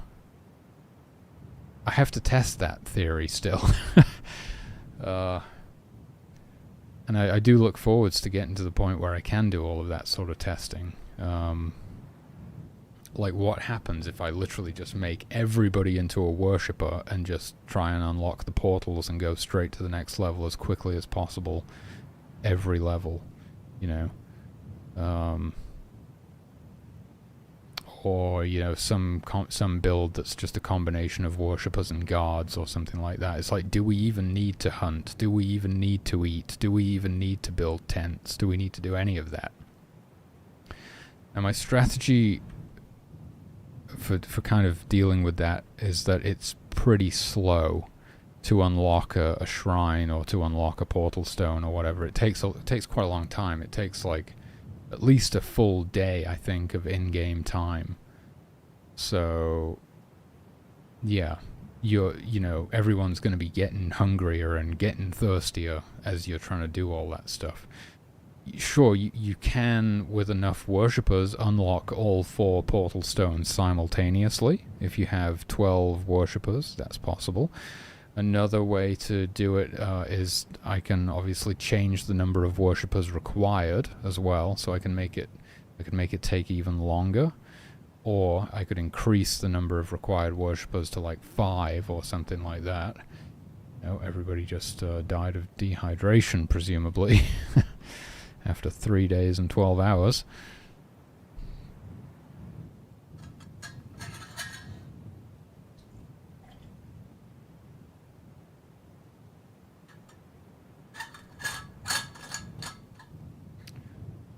So yeah, I'm hoping that just by sort of tuning those few things, it's gonna work.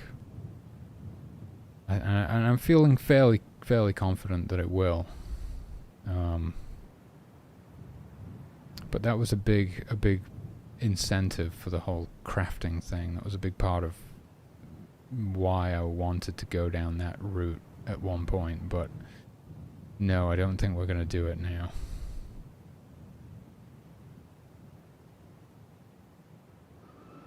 It would have had, yeah, it's just too much. It's way too much.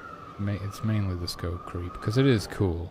Like, oh, we can upgrade their bows and give them pointier spears and stuff, or whatever. It's definitely cool, but I don't think it's happening. It's not happening. I can tell you that now. It's not happening. But yeah, we're gonna need to get some. You're absolutely right. We're gonna need to get some creatures in this world. That was wishful thinking, wasn't it? Oh, it's gonna be inhospitable enough to not need them, but no, it just feels empty. Right. Okay. We probably should add our stream tiles to the navigation grid in this case, because we don't want anybody walking through lava. So, let's see, where can I think all that stuff might actually be in the spawn system. If I wanted to be consistent with that, then that should be done in the tile spawn thing as well. Lava walking, that's... Huh. Yeah. Water walking, actually, as an extension of water walking, that's a cool idea. It is. Originally, I was thinking of having like terraforming, and you could connect up different islands with land bridges and stuff. That quickly got axed, but I did play around with it for a while. Yeah. Water walking though, that would, it would be interesting.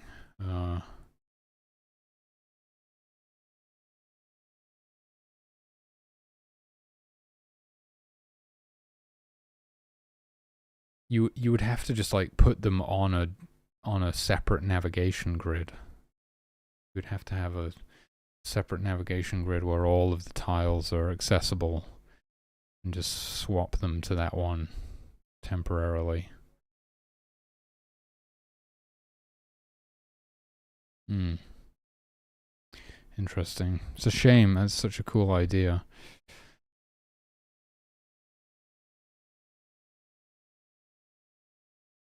Lava seas between portal stones. I mean, seas, it's gonna be a little bit, well, it's,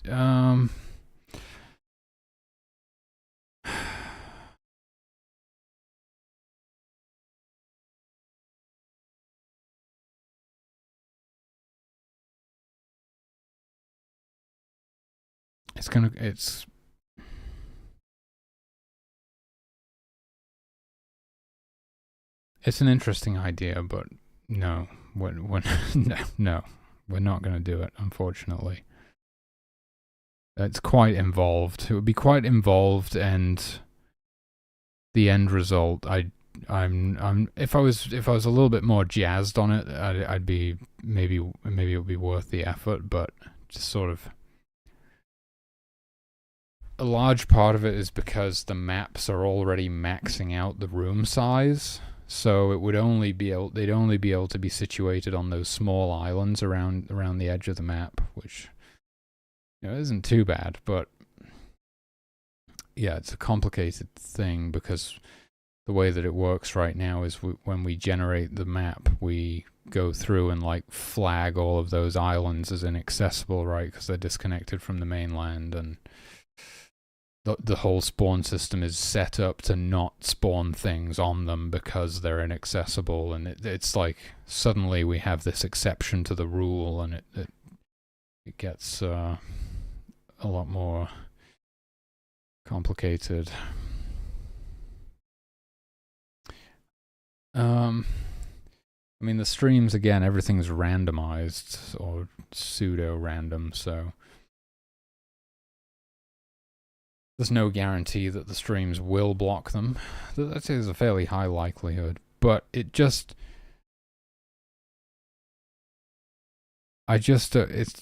all possible, right? It's just a lot of work, and I'm really, now that I'm in the second half of development, I'm really thinking about like, okay, how am I going to finish this project? I'm not thinking about how am I going to add more stuff to this project. I'm trying to axe everything I possibly can, basically, at this point.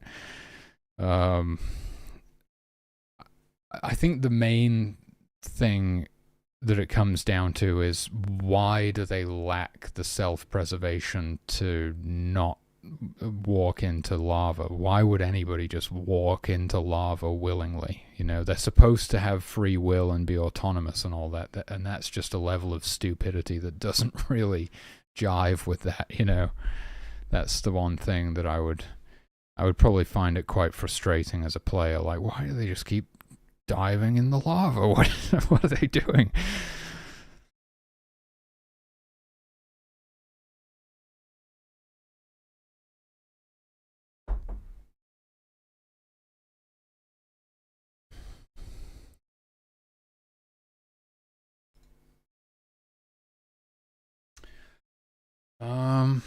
Yeah, but the flat, like, all these changes don't get made until in here, so I guess this is where we're doing it. Let me just look at.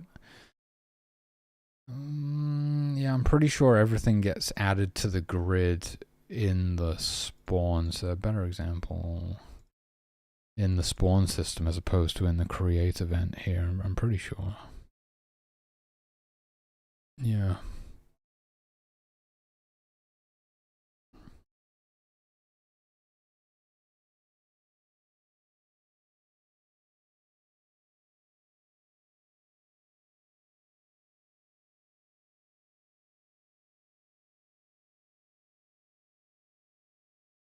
Let me like spawn a, what is this? Spawning an obelisk and MP grid add instance. There we go. We can literally just do an MP grid add instance for the stream tiles, and that should be that, hopefully.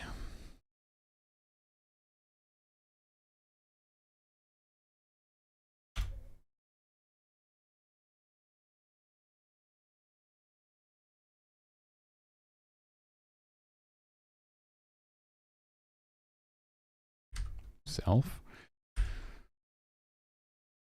Grids, does it know what grid is? Yep. And we just gotta make sure we do it for the fake ones as well.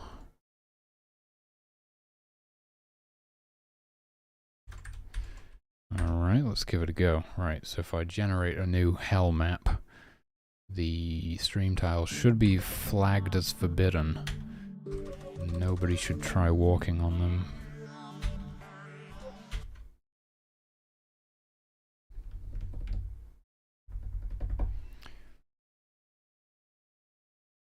And hopefully if I've got everything set up right, which I'm pretty sure I do, that's...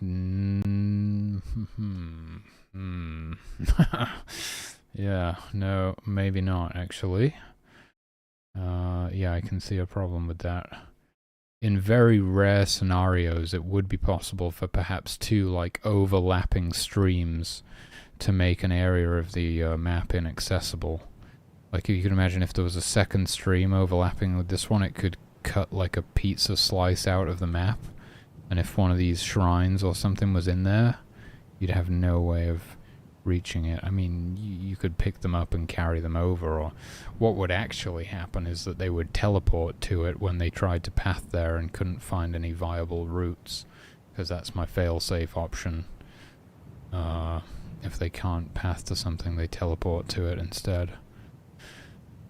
Well, let's have a look at the navigation grid though. Yeah, so we can see everything's on it.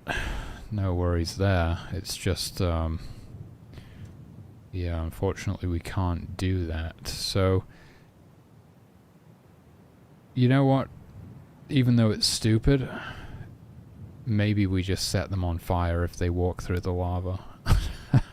And it's just kind of, they're just that stupid, and it's up to you as the player to prevent them from doing that. I don't know, because we can't do this, so, and if they were to just walk through the lava unscathed, that wouldn't really make sense either, would it? So maybe this is just one of those fun opportunities to set the little people on fire and watch them run around like headless chickens. I don't know.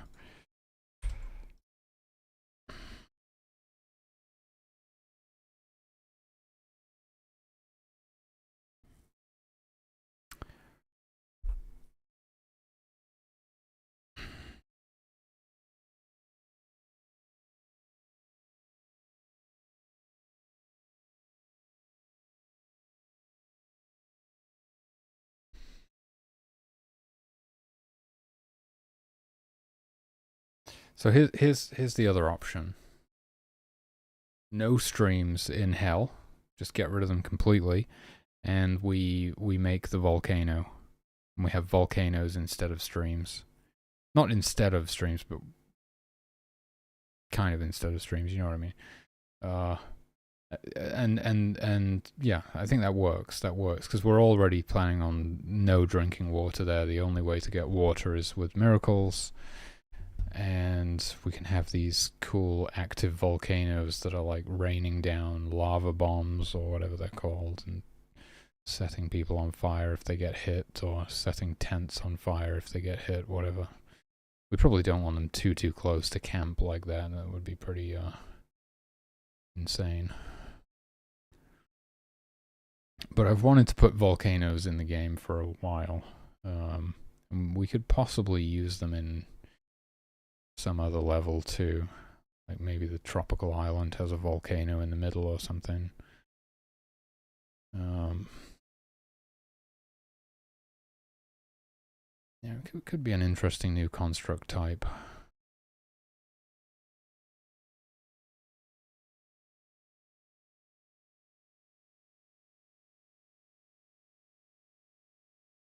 quite sure I have enough colors left. That's the problem.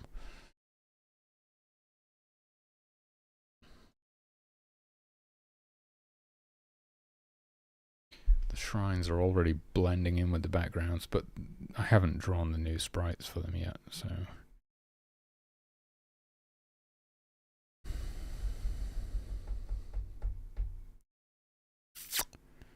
Okay, well, we can get rid of that stuff then.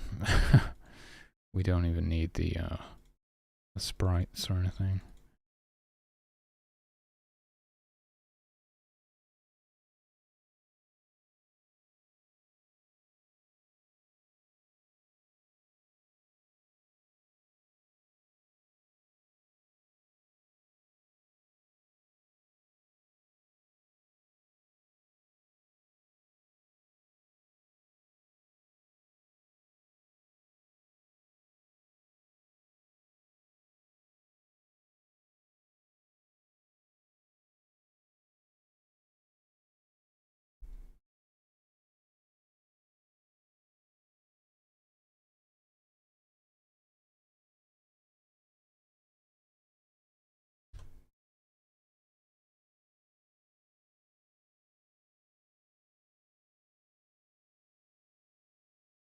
Yeah, before I commit, I need to figure out what I'm doing with these volcanoes.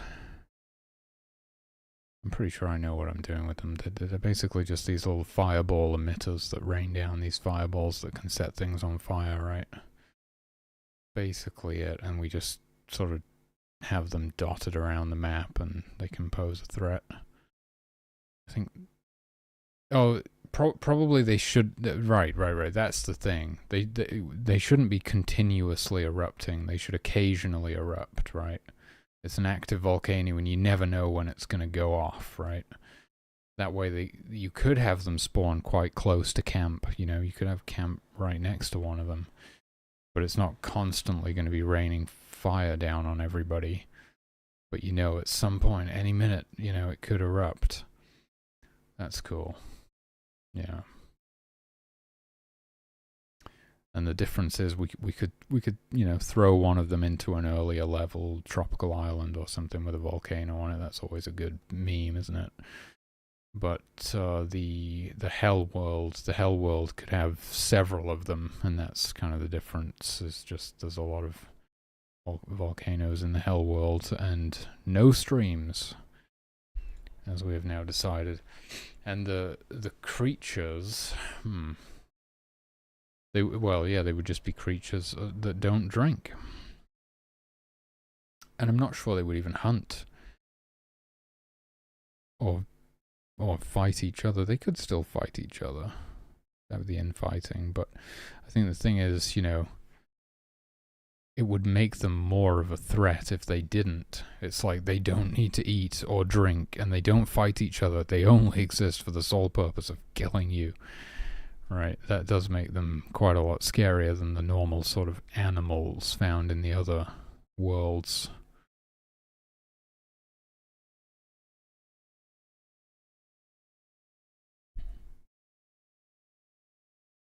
I think I'm just going to miss the lava streams just because they kind of look cool more than anything.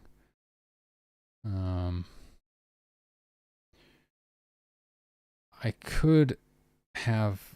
It's difficult to do, you know. I mean, it's not difficult to do. It's difficult to make it look good. But we could just have, like, streams that, you know, when the volcano erupts and it rains down the lava bombs or whatever, we could have, like, lava flows coming off of it and gradually creeping across the map, and they incinerate anything they make contact with, sort of thing.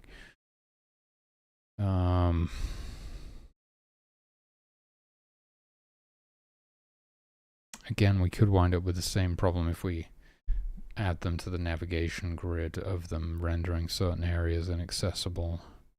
So if we did do that, we couldn't add them to the navigation grid, and then we would have the same problem of, like, well, why do the humans lack the sense of self-preservation to not walk in lava?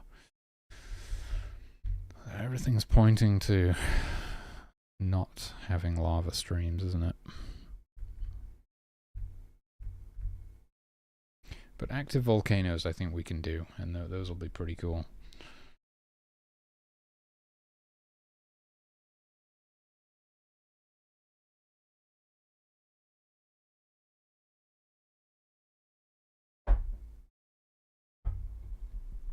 Just gonna have to grab something to drink here. I'll be right back.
I think the one problem with the portals in the Utopia is that the spawn system is only set up to handle one portal per level that takes you to the next level. So we need custom rules for spawning multiple portals that can take you to all different levels. Yeah, that was not really planned for at the time that I was writing that stuff, so it doesn't exist. Need like how would we do that?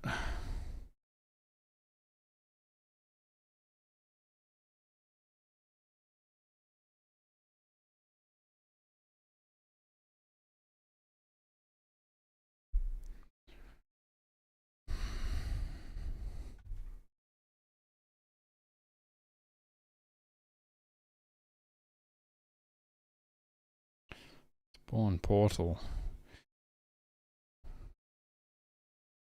Yeah, there we go. So, but I feel like you would want a pretty much a predefined structure for them, you know, rather than randomly spawning them around the map. I almost feel like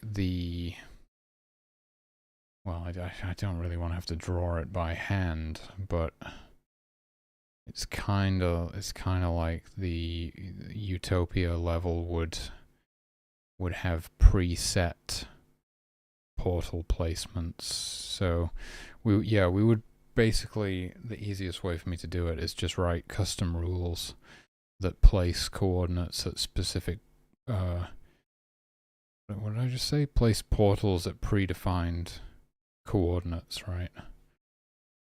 So we have like 10 levels in the game. That number seems to be going up. We've just added a new one. So I'm not sure what we're up to now. Maybe it is 10 now. How many levels do I have in the game? One. These kind of are the same. I would not really... Sorry, not this one. Beginner Island is essentially just temperate forest, but we plan on having like a tutorial. So it's like 1, 2, 3, 4, 5, 6, 7, 8, 9, 10. 10. Okay, we're exactly 10. That's good. I don't want to go above 10. You know, obviously there's going to be Utopia, but that doesn't really count as like a level. That's the end of the game, basically, isn't it? It is a level, technically. So we'll have 11. We'll have 12 if you want to include the tutorial too. But, so there will be... Yeah, also probably I should do like a preset position for the camp as well, where the camp is just in the middle of the map. And then we have like... How would you do that if you have like 10 portals, like... 2 portals on each side and 6 across the top, or 2 and 3 and 3, so you're like fully surrounded by portals on all sides, something like that. And then yeah, you can, oh yeah, also the functionality of the portals, is that going to need to change substantially or significantly? I don't think so. I mean, the question is, yeah, they're only set up to handle one portal, right? I wonder if they get confused if more than one portal exists on the map, or if they know, like, only to go to the currently active one. And then I would need to implement something to make sure that you can't activate multiple portals at the same time, because that's going to confuse things.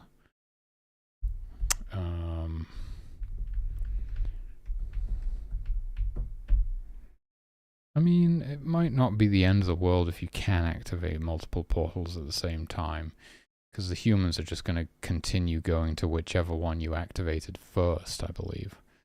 Unless you were to deactivate it again, and then what would they do?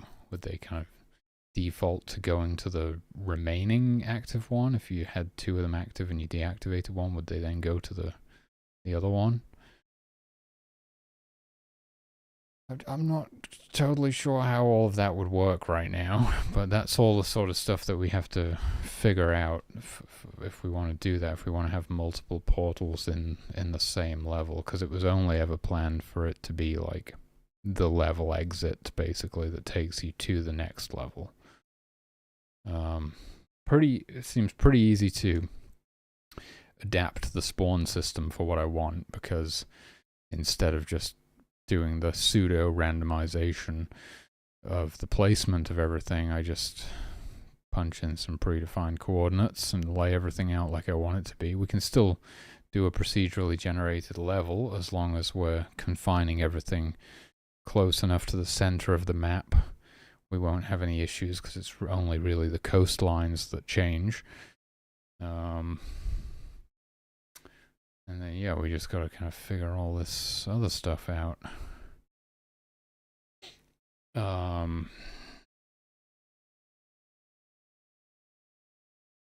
Yeah, because I'm pretty sure right now, you know, because... actually, it might be based on some global variable. I don't know, let's take a look. But it's quite possible that because I only ever planned on there being a single portal in each map, that it is just something like if object portal dot open equals true, then you go through the portal or whatever, right? And they're going to get pretty confused if there's multiple portals. Especially when it comes to targeting, because when there's only one of something, I just tell them, oh, just target object portal, because I up until now, I could guarantee there would only ever be the one. There's your problem right there. Can't do that anymore, can we? We need to know which portal to target, which one is the active one. When we activate it, we can just store it in like a global variable called active portal, and that would work pretty much fine. I would say it would give us that desired behavior. If we activated one portal, they would all start heading to that one. If we activated a second portal, they would continue heading to the first one until it was deactivated, at which point they would then head to this one. And the logic then becomes, it's not if, oh, well, global active portal equals true is how I think probably a better way of doing that would be storing the ID of the object, of the portal object in there, instead of just a boolean. Is that what it is? True or false?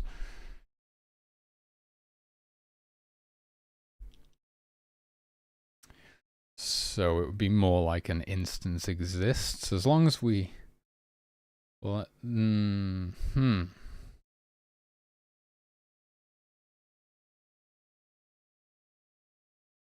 yeah, I think it works, right?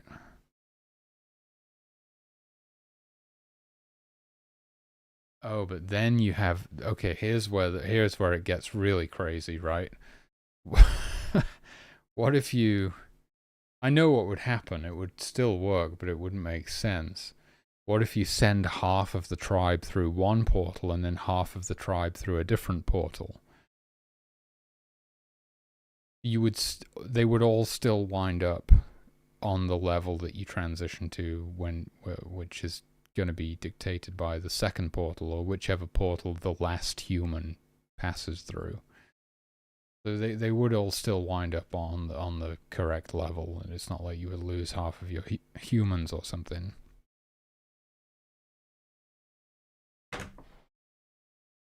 Christ, I don't know what's going on today. It's roasting.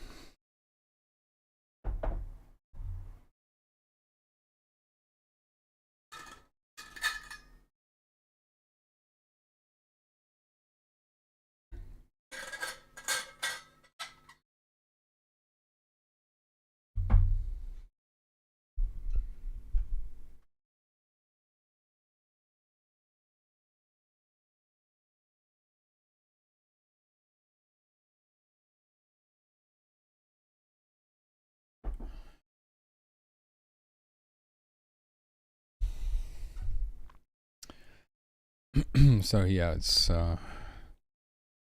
quite a lot to think about.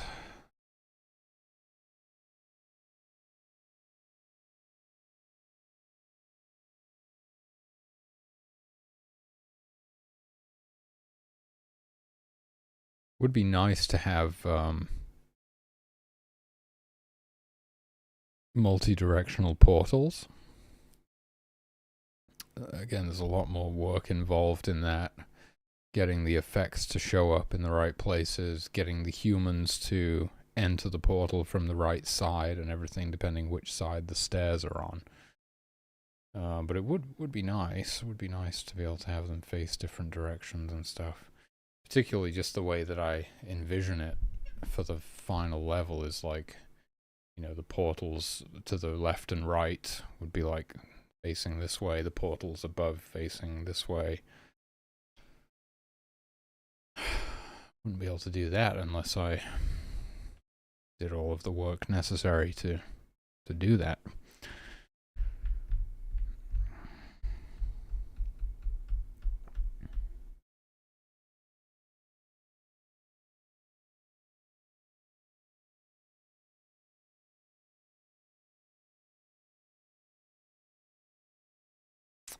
Yeah, and then the the level which the portal sends you to then needs to be like stored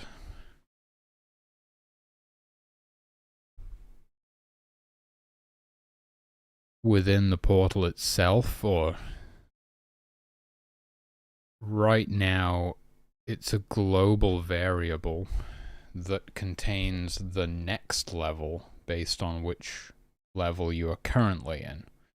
What we're talking about is portals that send you to a specific level. So it's no longer linear. So that's a whole thing as well.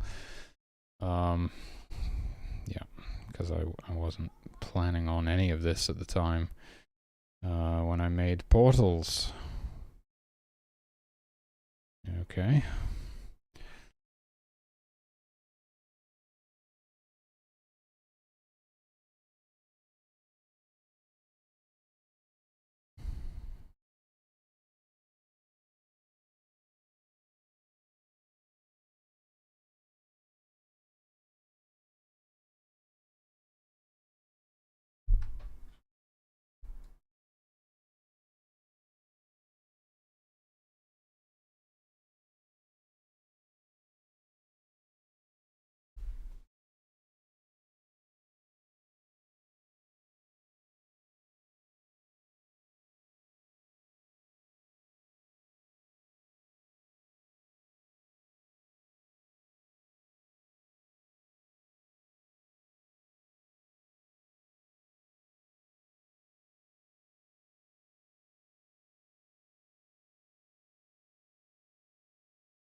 So yeah, there's quite a lot of work to do if I want to get all this stuff working.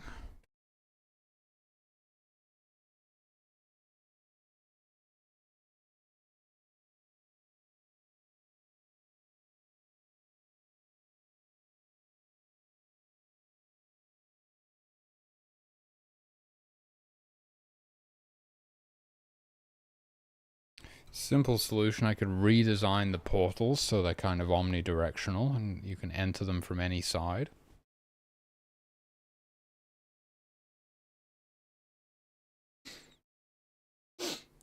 That would make life a lot easier. It would lose a bit of the coolness factor, I think, because I do like the design. You know, the sprites are obviously not final, but I do like the portals with the stairs and everything. They are cool.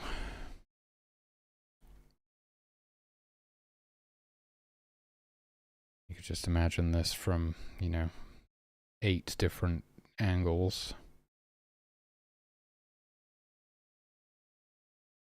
I could possibly get away with doing only 6 of those angles. Why not just do all 8?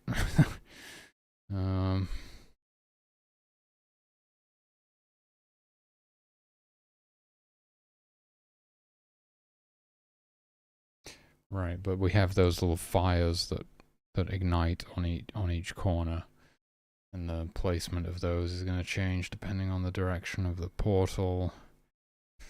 I feel like I'm creating a lot of work for myself here with this.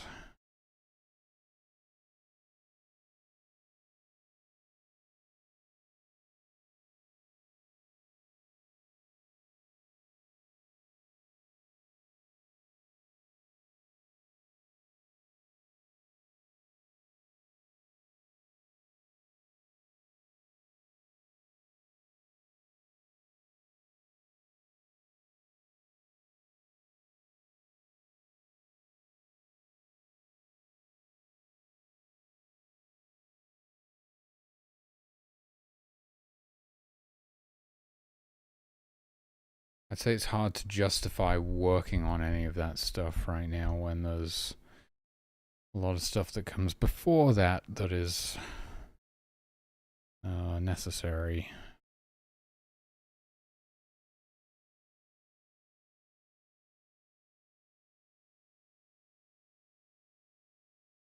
Don't know if I want to be working on the final level of the game when many of the previous levels are still incomplete.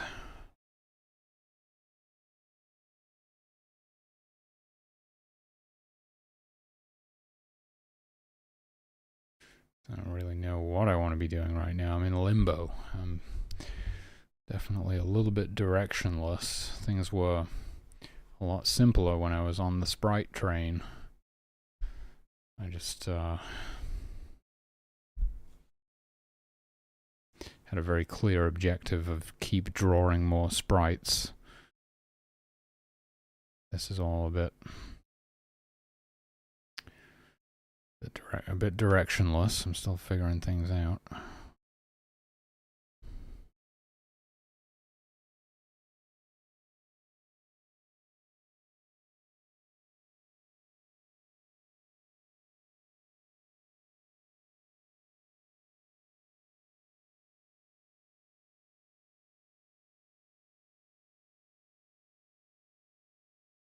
I mean, it's not strictly necessary because it could be done in a much simpler way, I suppose. It could just be done through a menu, or you know, there's absolutely no reason for it to even need to be all fancy, right? So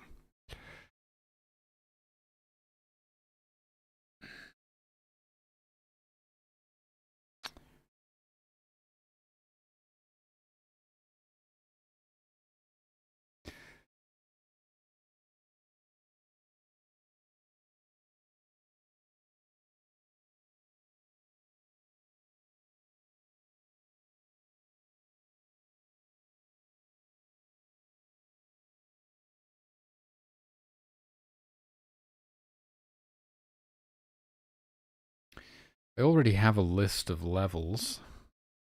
That's pretty handy. So I think rather than creating a separate object, I would still want to update the existing portal object with new functionality, and I would probably have it like based on which room you're in. You know, usually it's just going to take the next level, and that's going to be where that portal sends you. But then if you're in the final level, the portals instead could you know, we could loop through the length of the list of levels and assign one level to each portal. And then have 10 portals that send you to all 10 levels.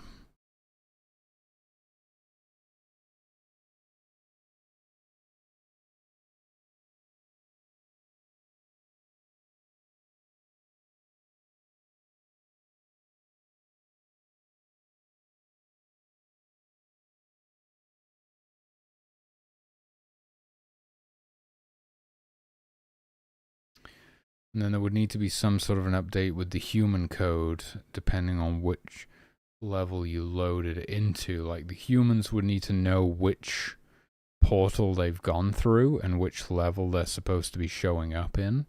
And then when we load into the level, we need to check, like, am I in the level that I was going to? If so, then okay, I will appear there as expected. If not, basically the really confusing part is that would they actually be off in a different level somewhere? Oh my god. Right? And are they going to be there waiting for you when you get to that level? The thing is that they would obviously exist in stasis. So it's not like they would be living their little lives over there in a different level, because that place doesn't really exist. I mean, just deleting them doesn't really make sense. It's like, well, why did they cease to exist? They may have gone through a different portal to another level, but what, you know, just because. Oh my god, dude.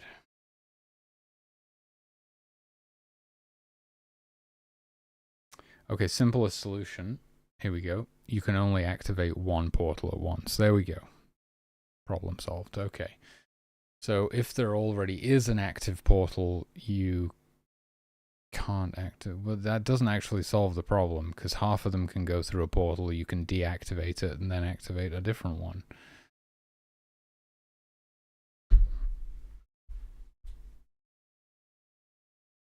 So maybe it has to be like the port. As soon as at least one human has entered the portal, it can no longer be deactivated, I guess would be the way to do it.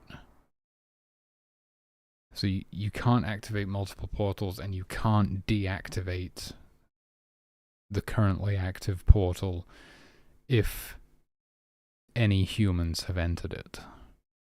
That would be the way to go.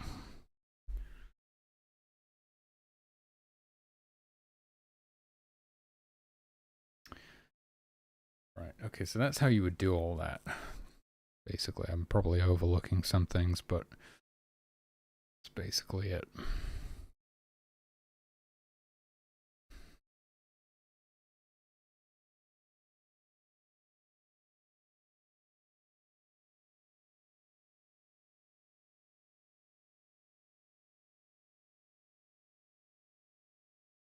And then as for the rest of the stuff, it would just be some sort of a condition that makes it so they don't experience hunger in this particular world, or they can't die in this particular world, although that would be a bit strange, because you as the player could still kill them. But yeah, maybe as long as they don't experience hunger or thirst or anything, that's enough.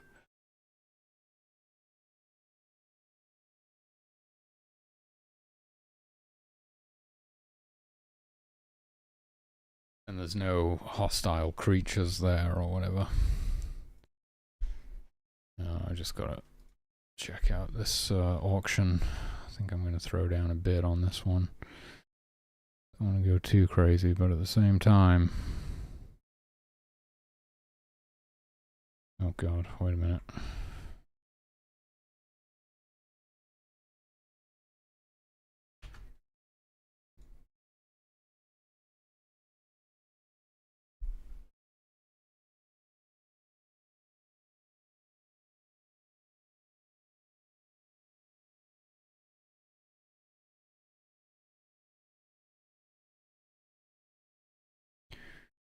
Windows, United Kingdom, blah, blah, blah, blah.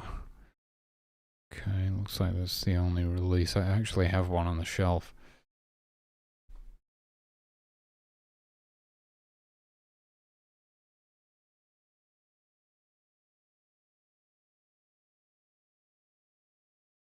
Yeah, that's the only one. There wasn't a specific UK release. There was like the European box that was released in the UK as well as other countries. There's multiple languages on it.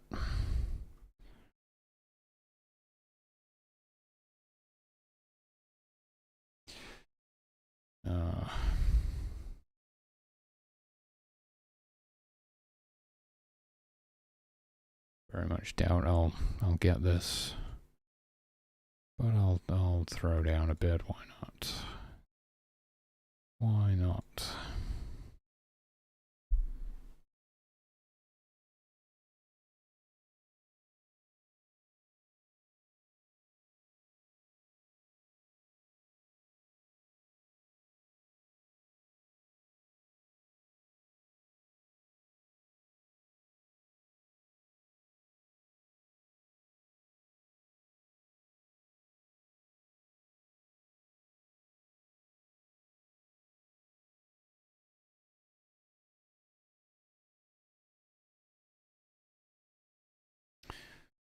My prediction, it's going to go for like 78. If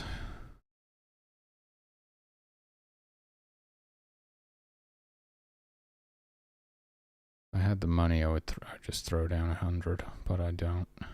Plus, it's not a game that I'm like super, you know, concerned about having. I mean, I have it. What I'm bidding on is a sealed copy. It's not a game that I'm. It's not like I. To be honest with you, I don't even know why I'm bidding. I just have a problem. Okay. I need to attend Big Box Game Collectors Anonymous.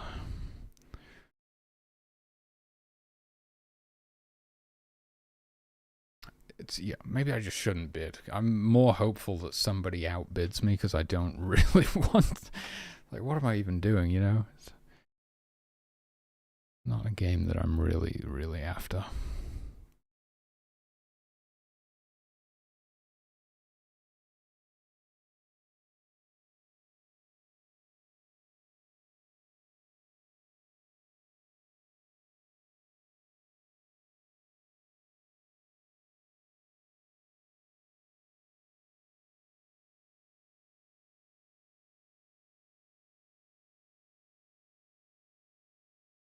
Oh my god. I won it. I won the auction. Fuck's sake, dude. Alright, well, I'm going to be the proud owner of a sealed copy of Turok 2. I've got mixed feelings about that. That's a very good price, though. So, if anything, I could just sell it for a profit and put the money into games that I actually want or something. But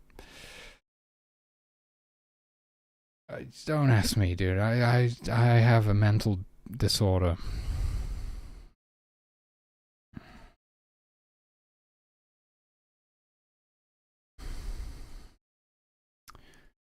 All right. Well, we'll figure out what I'm going to do with that when it arrives.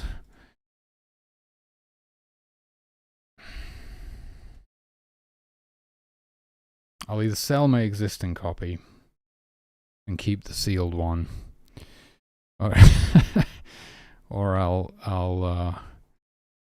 sell the sealed one, and yeah, I don't know.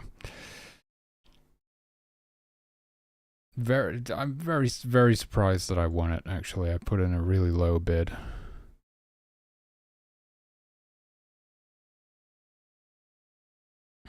All right. Okay. Yeah, this is all a little bit. We're really in like the theory crafting zone now. This is all just stuff that I don't. I'm like figuring it all out. I'm thinking about it. I don't know if I even want to be doing it right now. I don't really know what I want to be doing. I can just tell you I don't really want to be drawing more sprites right now, but that's probably what I should be doing. But I need a bit of a break from drawing sprites. So here we are. I'm trying to figure out what the hell else I can do. Oh god, none of it's very appealing right now. It's a lot of quite tedious work that needs to be done on implementing new creatures. There's only one major archetype left to do.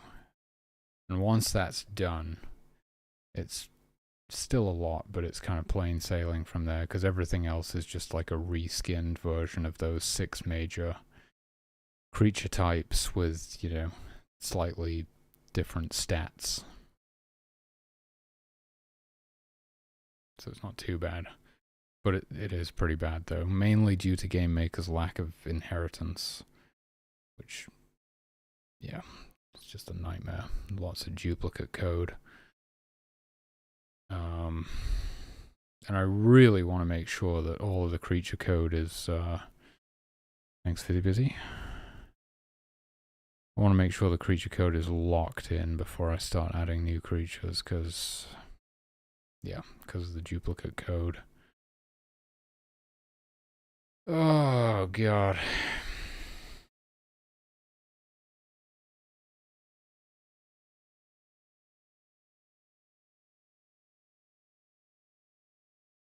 I mean, that happened just recently that I was updating something. I can't remember what with the creatures, and I had to update it in like 3 or 5 different creatures every time.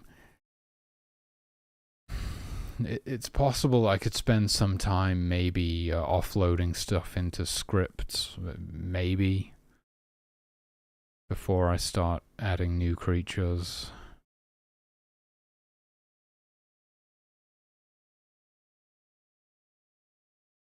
But yeah, GameMaker's inheritance is terrible. I don't know why it's so bad. I think this is why people use constructs. Is that what they're called? No. Constructors? What are... I've never used them. You know, it's probably something I would look into for future projects if I ever touch GameMaker ever again after this is done. Because I think maybe you can actually get decent inheritance with those, but with objects, it's really bad. You can either inherit everything or nothing, basically. You can't, like, inherit the code and then make partial changes to it or omit certain parts, or it's just everything or nothing, and it's useless, basically.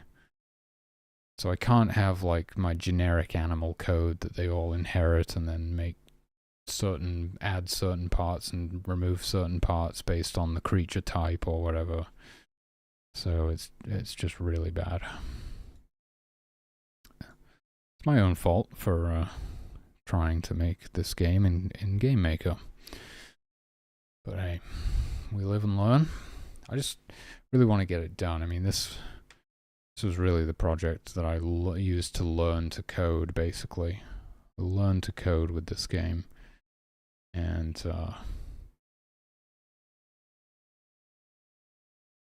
that's it.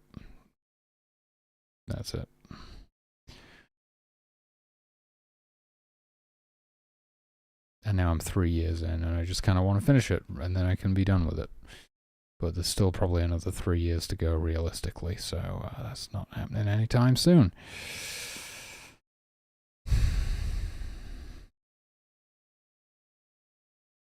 Yeah, the 6th and final archetype is the what would you call it? The aggressive herbivore. I want to say the aggressive solo prey animal. It's not a carnivore, it's not a predator, but it will defend itself, and it doesn't live in herds. It's more of a solo thing. Can I rewrite everything? Well, I could, but I'm definitely not going to, because it is massive.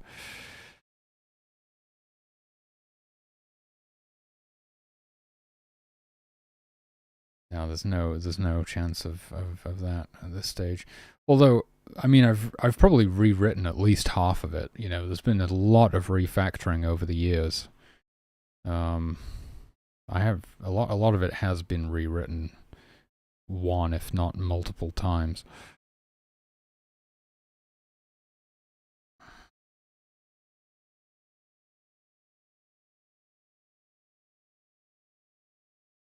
Yeah, so I guess I just need to figure out like where do I where do I go from here if I'm not drawing sprites? What do I do? We're basically back to creatures, aren't we? Let me look at my notes.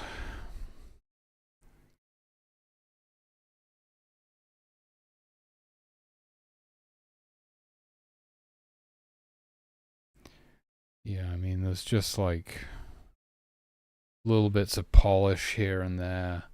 The main thing I'm supposed to be doing is finishing the creatures, really.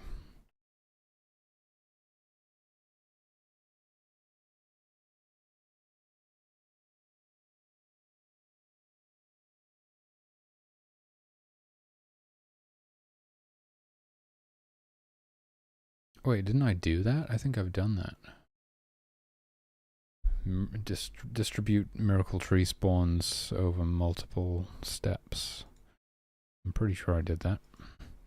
It still lags, but it's better than it was. It's better than, it's like, you definitely experience some slowdown, but it's better than one big lag spike, which is what we were getting previously.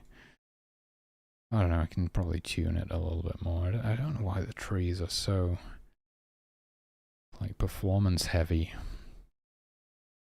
I actually want to reduce the number of trees in the maps purely because of that. Mainly because we have 600 trees in the tropical rainforest, and you do not get a good frame rate in that map.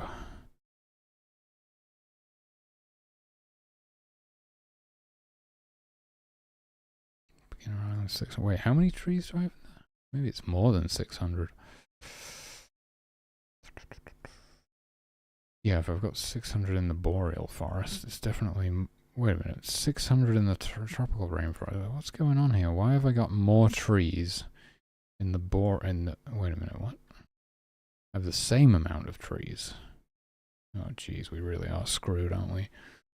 So what, I'm going to bring it down to like 500 in the tropical rainforest and 400 in the other forests, or something like that, I guess. So the problem is if you go too low, it stops looking like a forest. The other thing to do is maybe prevent any of the trees from spawning outside of the forest sections of the map, because I have like a small chance for it to spawn the trees in the grassland, so that you have the occasional tree dotted in there. But obviously it's the same number of trees distributed over a wider area. If I was to just condense them all into the forest areas, the forests would look more foresty. That's for sure. So that's one strategy I can use. But that may result in the grassy areas looking treeless. They will definitely look treeless, but that actually being a problem. Those are not looking right, you know. Oh god. Yeah. Yep. Yeah. Yeah. I'm in development limbo, that's for sure. There's no doubt about that. I mean, Summer's right around the corner, and I'm not going to be working on the game through summer. I'm going to go outside and touch grass. It's my life depends on it at this point. Okay, I'll be back to it in the fall, and I'll do I'll probably hunker down for another 6 months of development or something there, and we'll see where we can get to with it. But it's also that as well at this point. Like, I'm aware that any minute now the sun's going to be shining, and I'm just going to want to get outside. I'm going to drop everything. So there's also that, like, I don't want to get stuck into anything too major, because you don't want to have to put it down halfway through and then come back to it 6 months later and be trying to remember where the fuck you are and what you were even doing and where you're up to and everything. So big time development limbo at the moment. I mean, all this stuff needs thinking about and planning out and everything. So, no harm done. At least I have a sort of a vague idea of what might need doing, depending on which direction I go. I mean, we probably will stick with this plan because it's the best I've come up with so far. But I'm definitely getting ahead of myself. I mean, I was getting ahead of myself with the sprites. That's the problem. The sprites were supposed to give me a break from the coding. Now I'm sick of drawing the sprites because I realize it's just the same thing over and over again. And, yeah. I'm trying to find other things to work on, which means I'm just running away from what I'm actually supposed to be doing, which is finishing the creatures, right? Exactly. Can't win. So it's a lose-lose scenario here.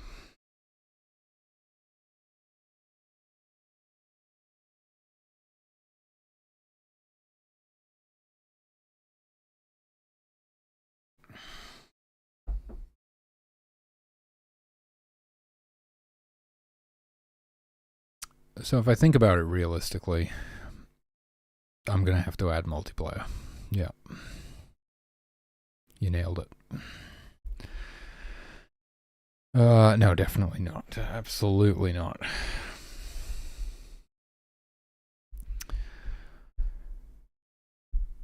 If I'm being honest with myself, I'm just going to have to get back to it. Whenever I really get back to it properly, I'm going to just have to get back to doing the creature code. That's what I should be doing. I should be striking a balance between drawing sprites and finishing the creature code. And then take it from there, basically. A lot of the stuff I've been thinking about today is just like a nice little sort of mental vacation. Thinking about all this end game stuff and the final levels and things. And, yeah. There's really not much point working on that stuff right now because, let's say we get to the point where I'm releasing the Steam demo. You're not going to see any of that stuff in the demo. I need to be focusing on things that are going to be in the demo, for one. And then the second priority is things that are going to exist in multiple levels. Yeah. Which is basically beyond the creatures. It's the sprites. What appears in multiple levels? The humans, the constructs, and then it starts getting down to like some of the vegetation may appear in multiple levels, possibly reskinned versions, or I mean that's probably not actually. It's probably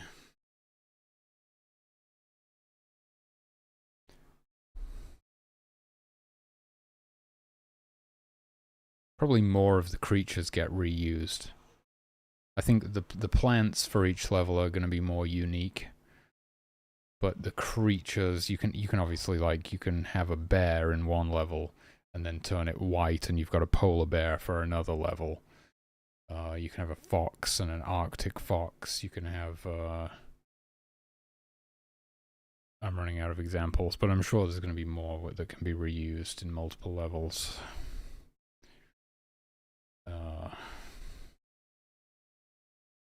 But yeah, those are my priorities. Human sprites, construct sprites, and animal code. That's what I need to be doing. I did make a start on it one time, didn't I? It's probably still there. No? I must have completely deleted it. I probably what I did was I started on it, and then I went back and I changed so much stuff about the animal code that I was like, okay, I've just got to delete this now and start over again at some point. But I do think we are mostly locked in with this stuff. There was an interesting question that arose the other day, which is like,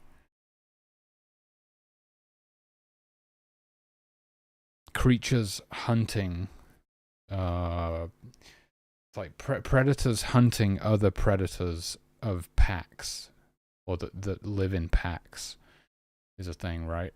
The packs can hunt the solo ones quite easily.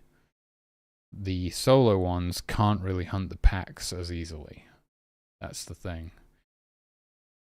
And there's a bit of a discrepancy there. I kind of feel like if this one type of predator can hunt these other type of predators, then these predators should be able to hunt this predator, right? Otherwise, it's like, well, what's going on there? Why is the logic different, you know? But I don't want to have to do all of the work, like updating the threat assessment system so that they can make accurate decisions about whether or not they should try and hunt pack animals. So I probably will just do the simplest implementation, and it's going to be a bit weird, but it kind of makes sense still. You know, if there's a bear on the hunt and there's a pack of wolves and the bear spots a wolf in the distance, right? It's going to be like, oh, you know, fresh meat. I'm going to go eat that wolf, right? It starts heading over there, and then it quickly realizes, oh, that's not a wolf. That's an entire pack of wolves. There's like 9 of them. I'm going to run. And then he's going to change its mind and run. The thing is, at first, it could only see one of them. It had no idea about the rest of them. That's the thing. But I'm pretty sure it's okay. You are just going to have those scenarios where it's like it's going to decide to attack a wolf because it thinks it's alone or whatever, and then it's quickly going to realize that it's outnumbered. But I think that's preferable over the logic discrepancy.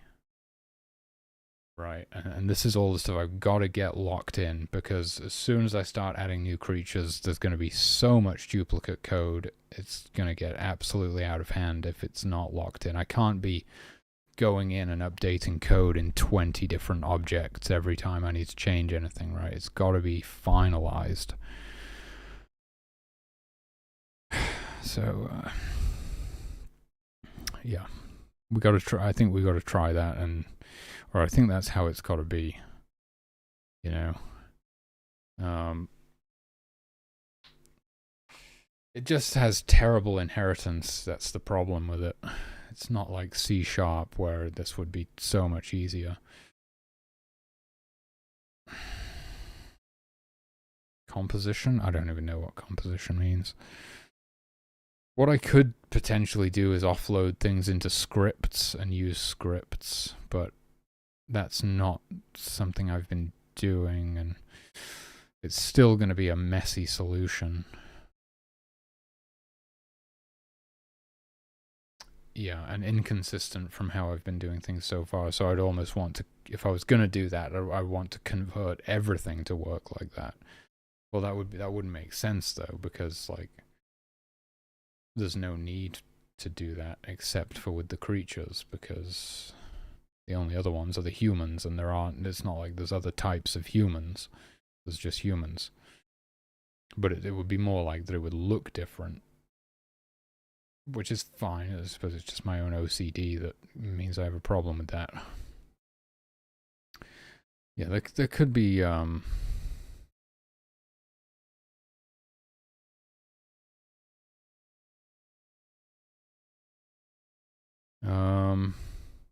yeah, I don't have to put the function in the other.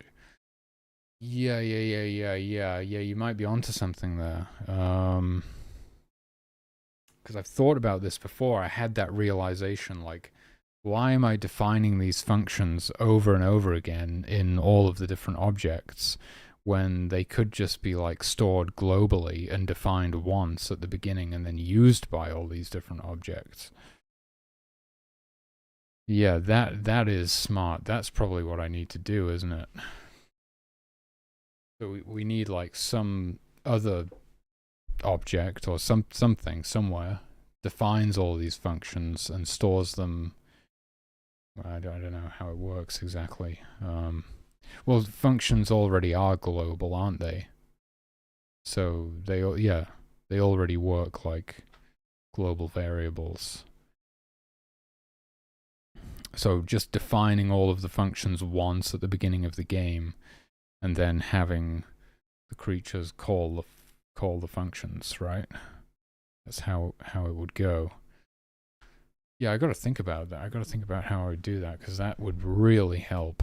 That is absolutely, if that's possible, which it sounds like it is, that's absolutely necessary, because it's going to make my life so much easier when it comes to adding new creatures. Yeah, but I'm going to have to take a leak before I can think about that. I'm highly distracted, so I'll be right back.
Great, now I can chug more water.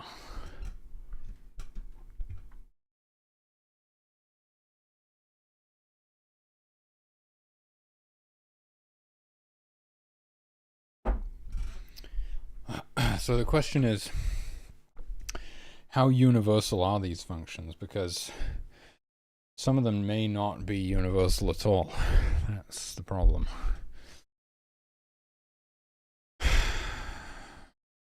Now they would.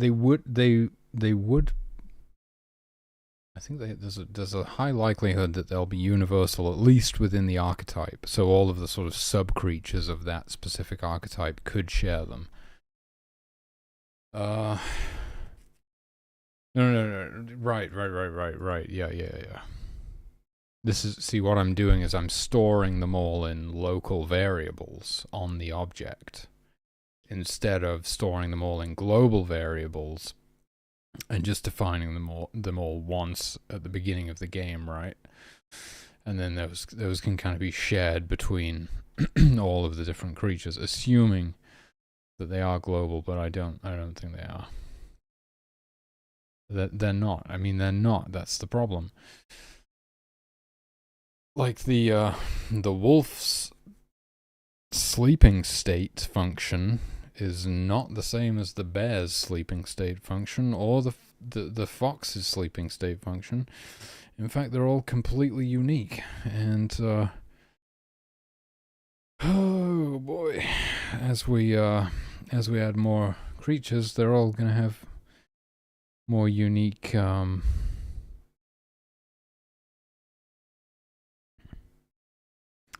pure function. Is that something that can be used like globally? Because there's definitely a difference. Even though they have like all right. They share the same names, but they aren't the same functions at all. They are all unique to the different creature types.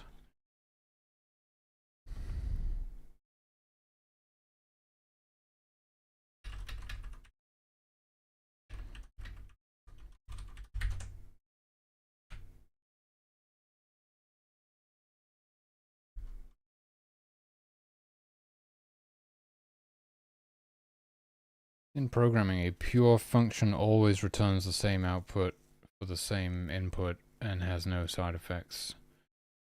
Yeah. Yeah, see, I have some of those, but not a lot. A lot of these are unique to the creatures themselves, and that's just because they all behave in different ways. Some of them live in dens, and others hibernate and sleep on the ground, and some of them are in herds, and some of them are solo, and yeah, they all kind of do different things.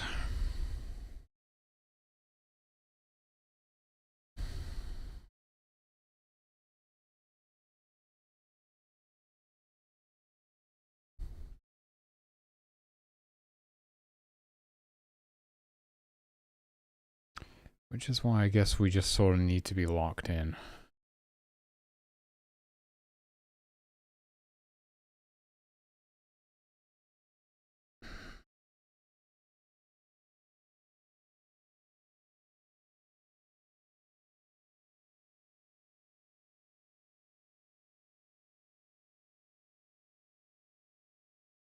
Some stuff is global, like this pouncing state. I think that could be shared between all predators, actually, because it's just based on target. They all have a target. They all have a kill tracker, blah, blah, blah, blah. They all have all this stuff. They all have a perception radius. It's like, yeah, they all have everything they need for this to be sort of universally compatible. So there is some stuff. Not a lot, but some stuff that can be reused.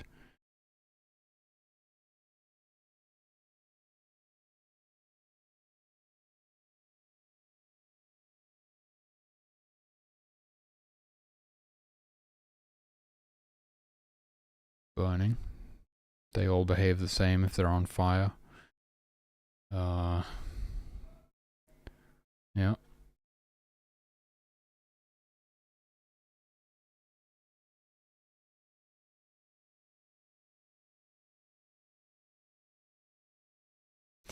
There is some stuff, but a lot of it is unique still. So it's not going to make a great deal of difference. And it may even just confuse things more. If certain stuff is offloaded, well, no, I don't think it would confuse things more particularly, would it? I just know which ones are global.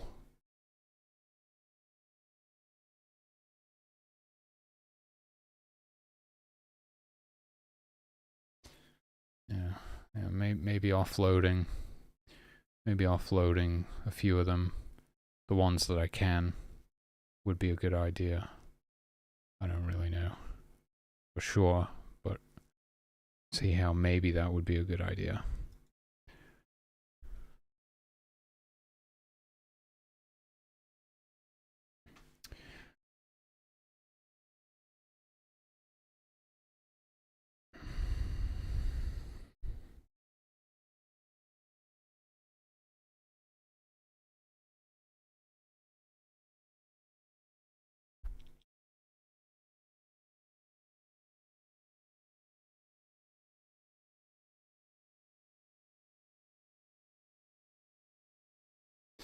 Oh, right. So it's like the pounce function itself.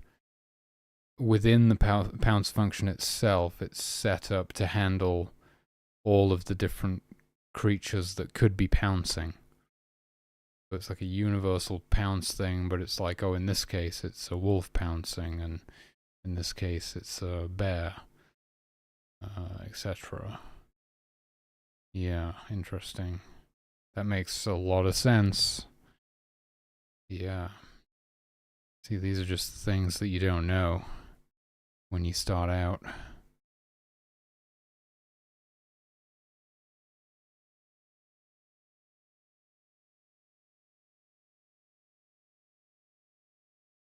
Yeah.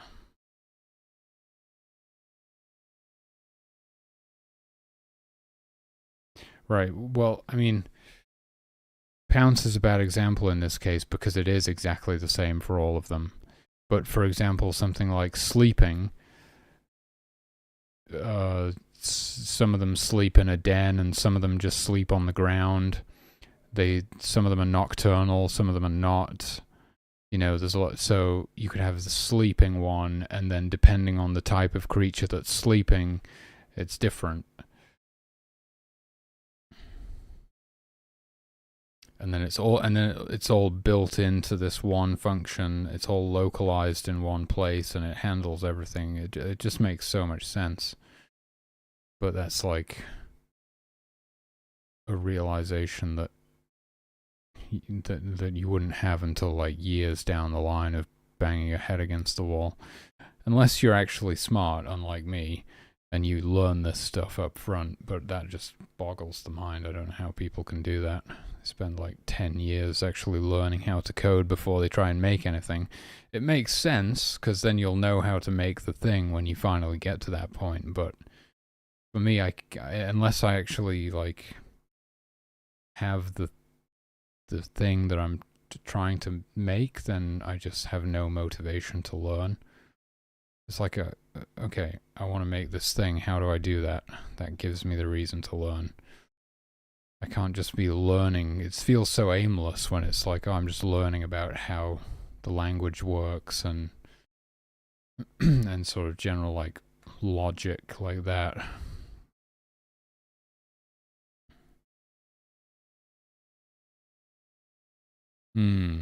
Yeah. I mean, it's just different learning styles, right? Either way, you'll get there eventually. But I suppose there's a lot more refactoring one way versus the other. I'm not making a 3D game. It's a 2D isometric game. I think I might try Godot for the next project, though, in the future. Like 5 years from now, when this is finally done. That is, if I ever even want to make another video game ever again.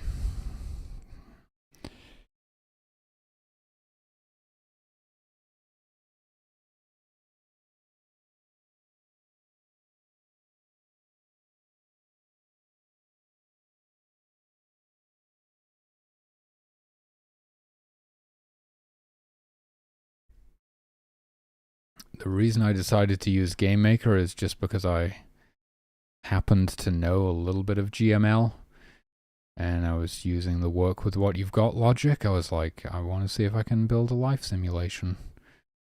I guess I'll do it in GameMaker. Terrible idea in retrospect, but here we are.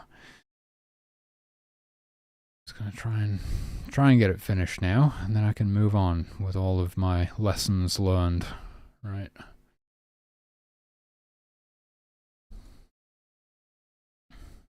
Yeah, that would be some pretty major refactoring at this point to use the, what did you call them? Pure functions?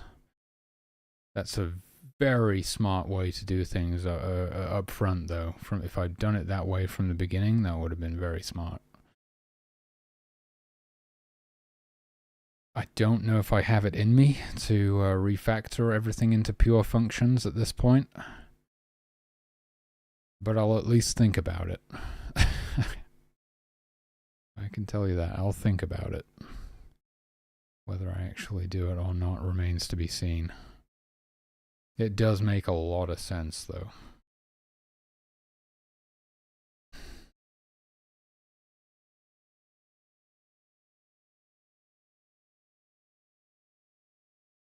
You could even lump the humans in there, of course. The humans sleep too, and they have all their own unique sleeping behaviors. God, that makes a lot of sense. Why? Yeah.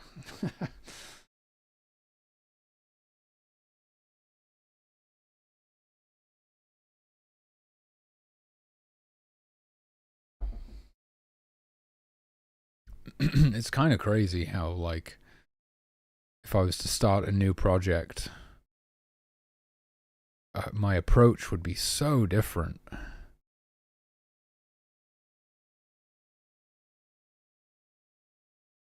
Yeah, I mean, if I was gonna do it, I'd probably want to do it now rather than. So I'd want to do it sooner rather than later, right? Yeah. It's just, it's.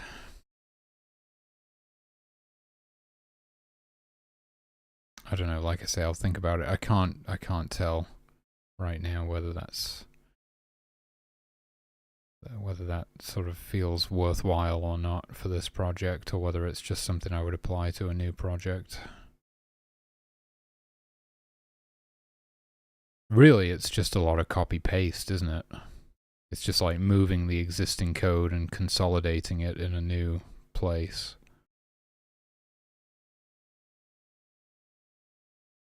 And all of the functions are stored in global variables instead of local variables. And they have the additional condition of like checking what type of object is running the function when it's called, and then using that to decide which sort of subsection of the function is utilized. It makes a lot of sense. Honestly, it's insane that you can even put up with me. It sort of blows my mind. Got a lot of very talented people hanging around this stream, and I'm just a freaking idiot.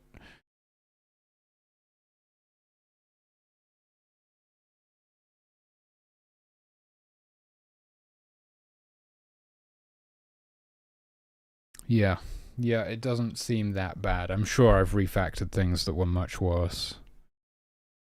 I know I have, actually. Like, I didn't even know that you could use brackets in an if statement. You can imagine what refactoring that was like, but it was absolutely necessary because of how terrible my if statements were.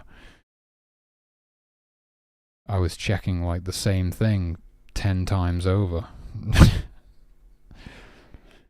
It's like, is this true, or is it true, or is it true, or is it true, or is this still true?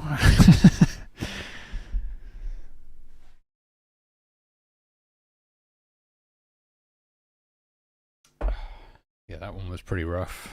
I did it though. Can't remember how long it took.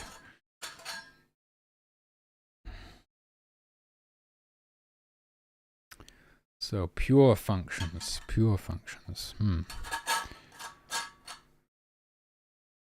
I guess I've really got to think about the benefits.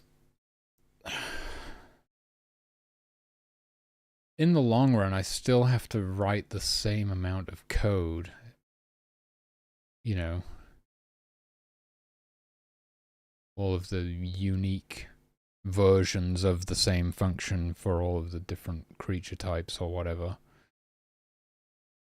But it's just way more practical. It's like consolidated and kind of easier to use the function once done. Plus, it would be consistent with the ones that are already universal. So there wouldn't be, it wouldn't be like two different ways of doing things. I like the consistency there.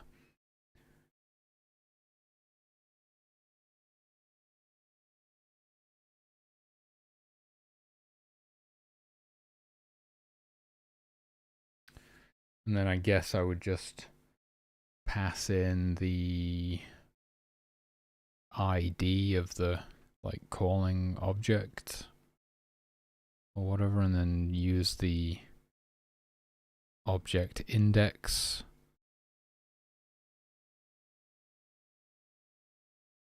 And I've done that plenty of times. Can't remember where. I know that I have, but I can't remember where or why I've done that. In fact, I think, yeah, just my understanding of scripts, I thought like whatever object you run the script on is where the script is being run. No, scripts are run in some parallel universe somewhere. And if you don't actually tell it to run the code in the script on a specific object, it's just God knows where it's actually happening. And it tends to, it's like, it's really confusing because half the time it works and then the rest of the time it freaks out. And it took me it's like, oh, this variable isn't defined or whatever. It's like, of course it is. Well, it's not defined in the other fucking parallel universe, but I thought we were running this script on this object, but we're not. So then I realized like the script actually has to contain a with. Is it a with?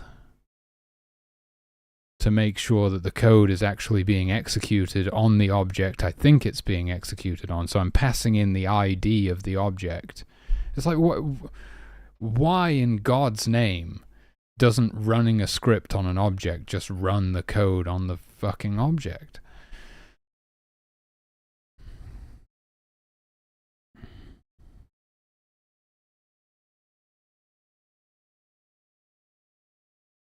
Yeah, that's what I mean. Like, once you've learned all these lessons from like 10 years of doing this stuff, the approach that you take to things is just unrecognizable compared to what you were doing before. It's like you think about all this stuff up front and you're like, oh, these are all the efficiencies and like it can be structured like this and that's going to make my life so much easier in the future. It's insane. It really is.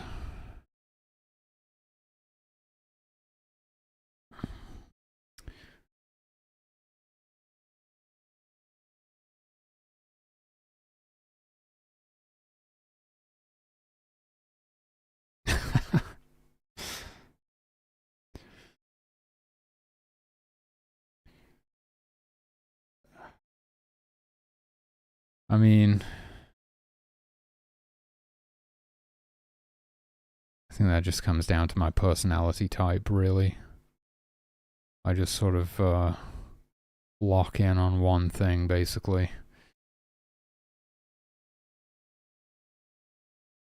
I'm a fire type Pokemon, not a air type or whatever. Slow burn. Just keep chugging along. I'm not like the breeze. I'm not over here and then over there and all over the place.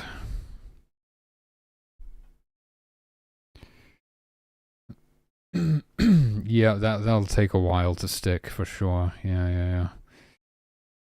Yeah, I'm like pretty slow to change. I'm kind of like in my groove sort of guy.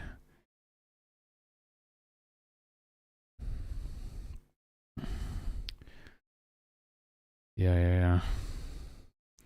Hey, but I do what I can. I'm doing my best. That's all I can do.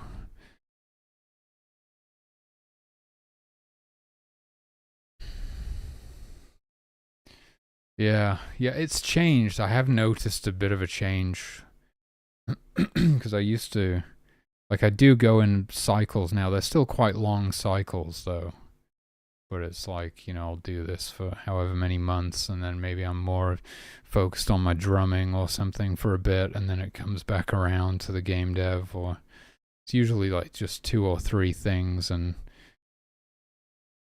the cycles have gotten slightly shorter, but they're still pretty long.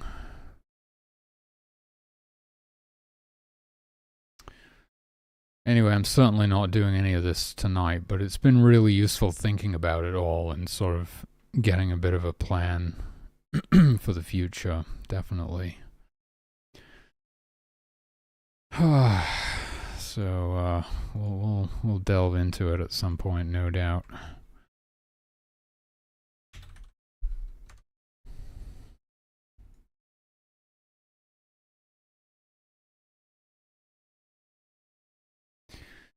Right now, I'm gonna find somebody to raid.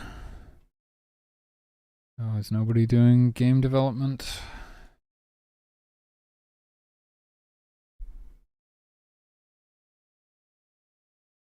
Here we go.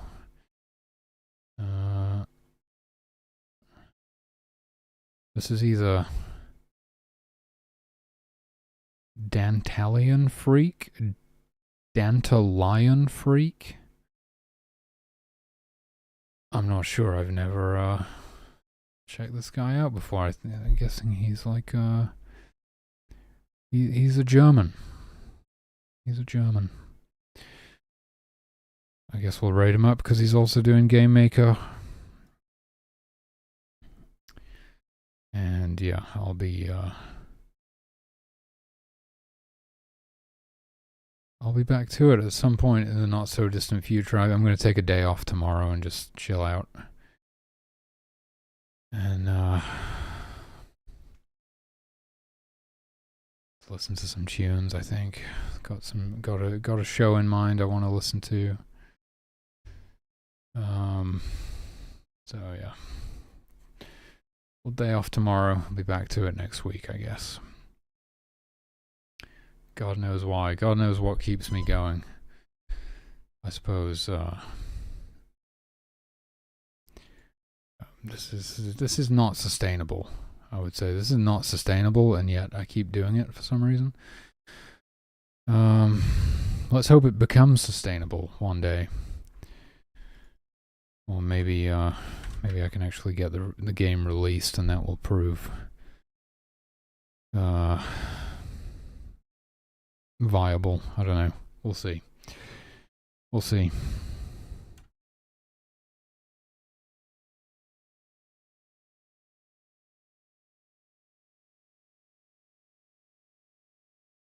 Till next time. Take it easy. Peace out.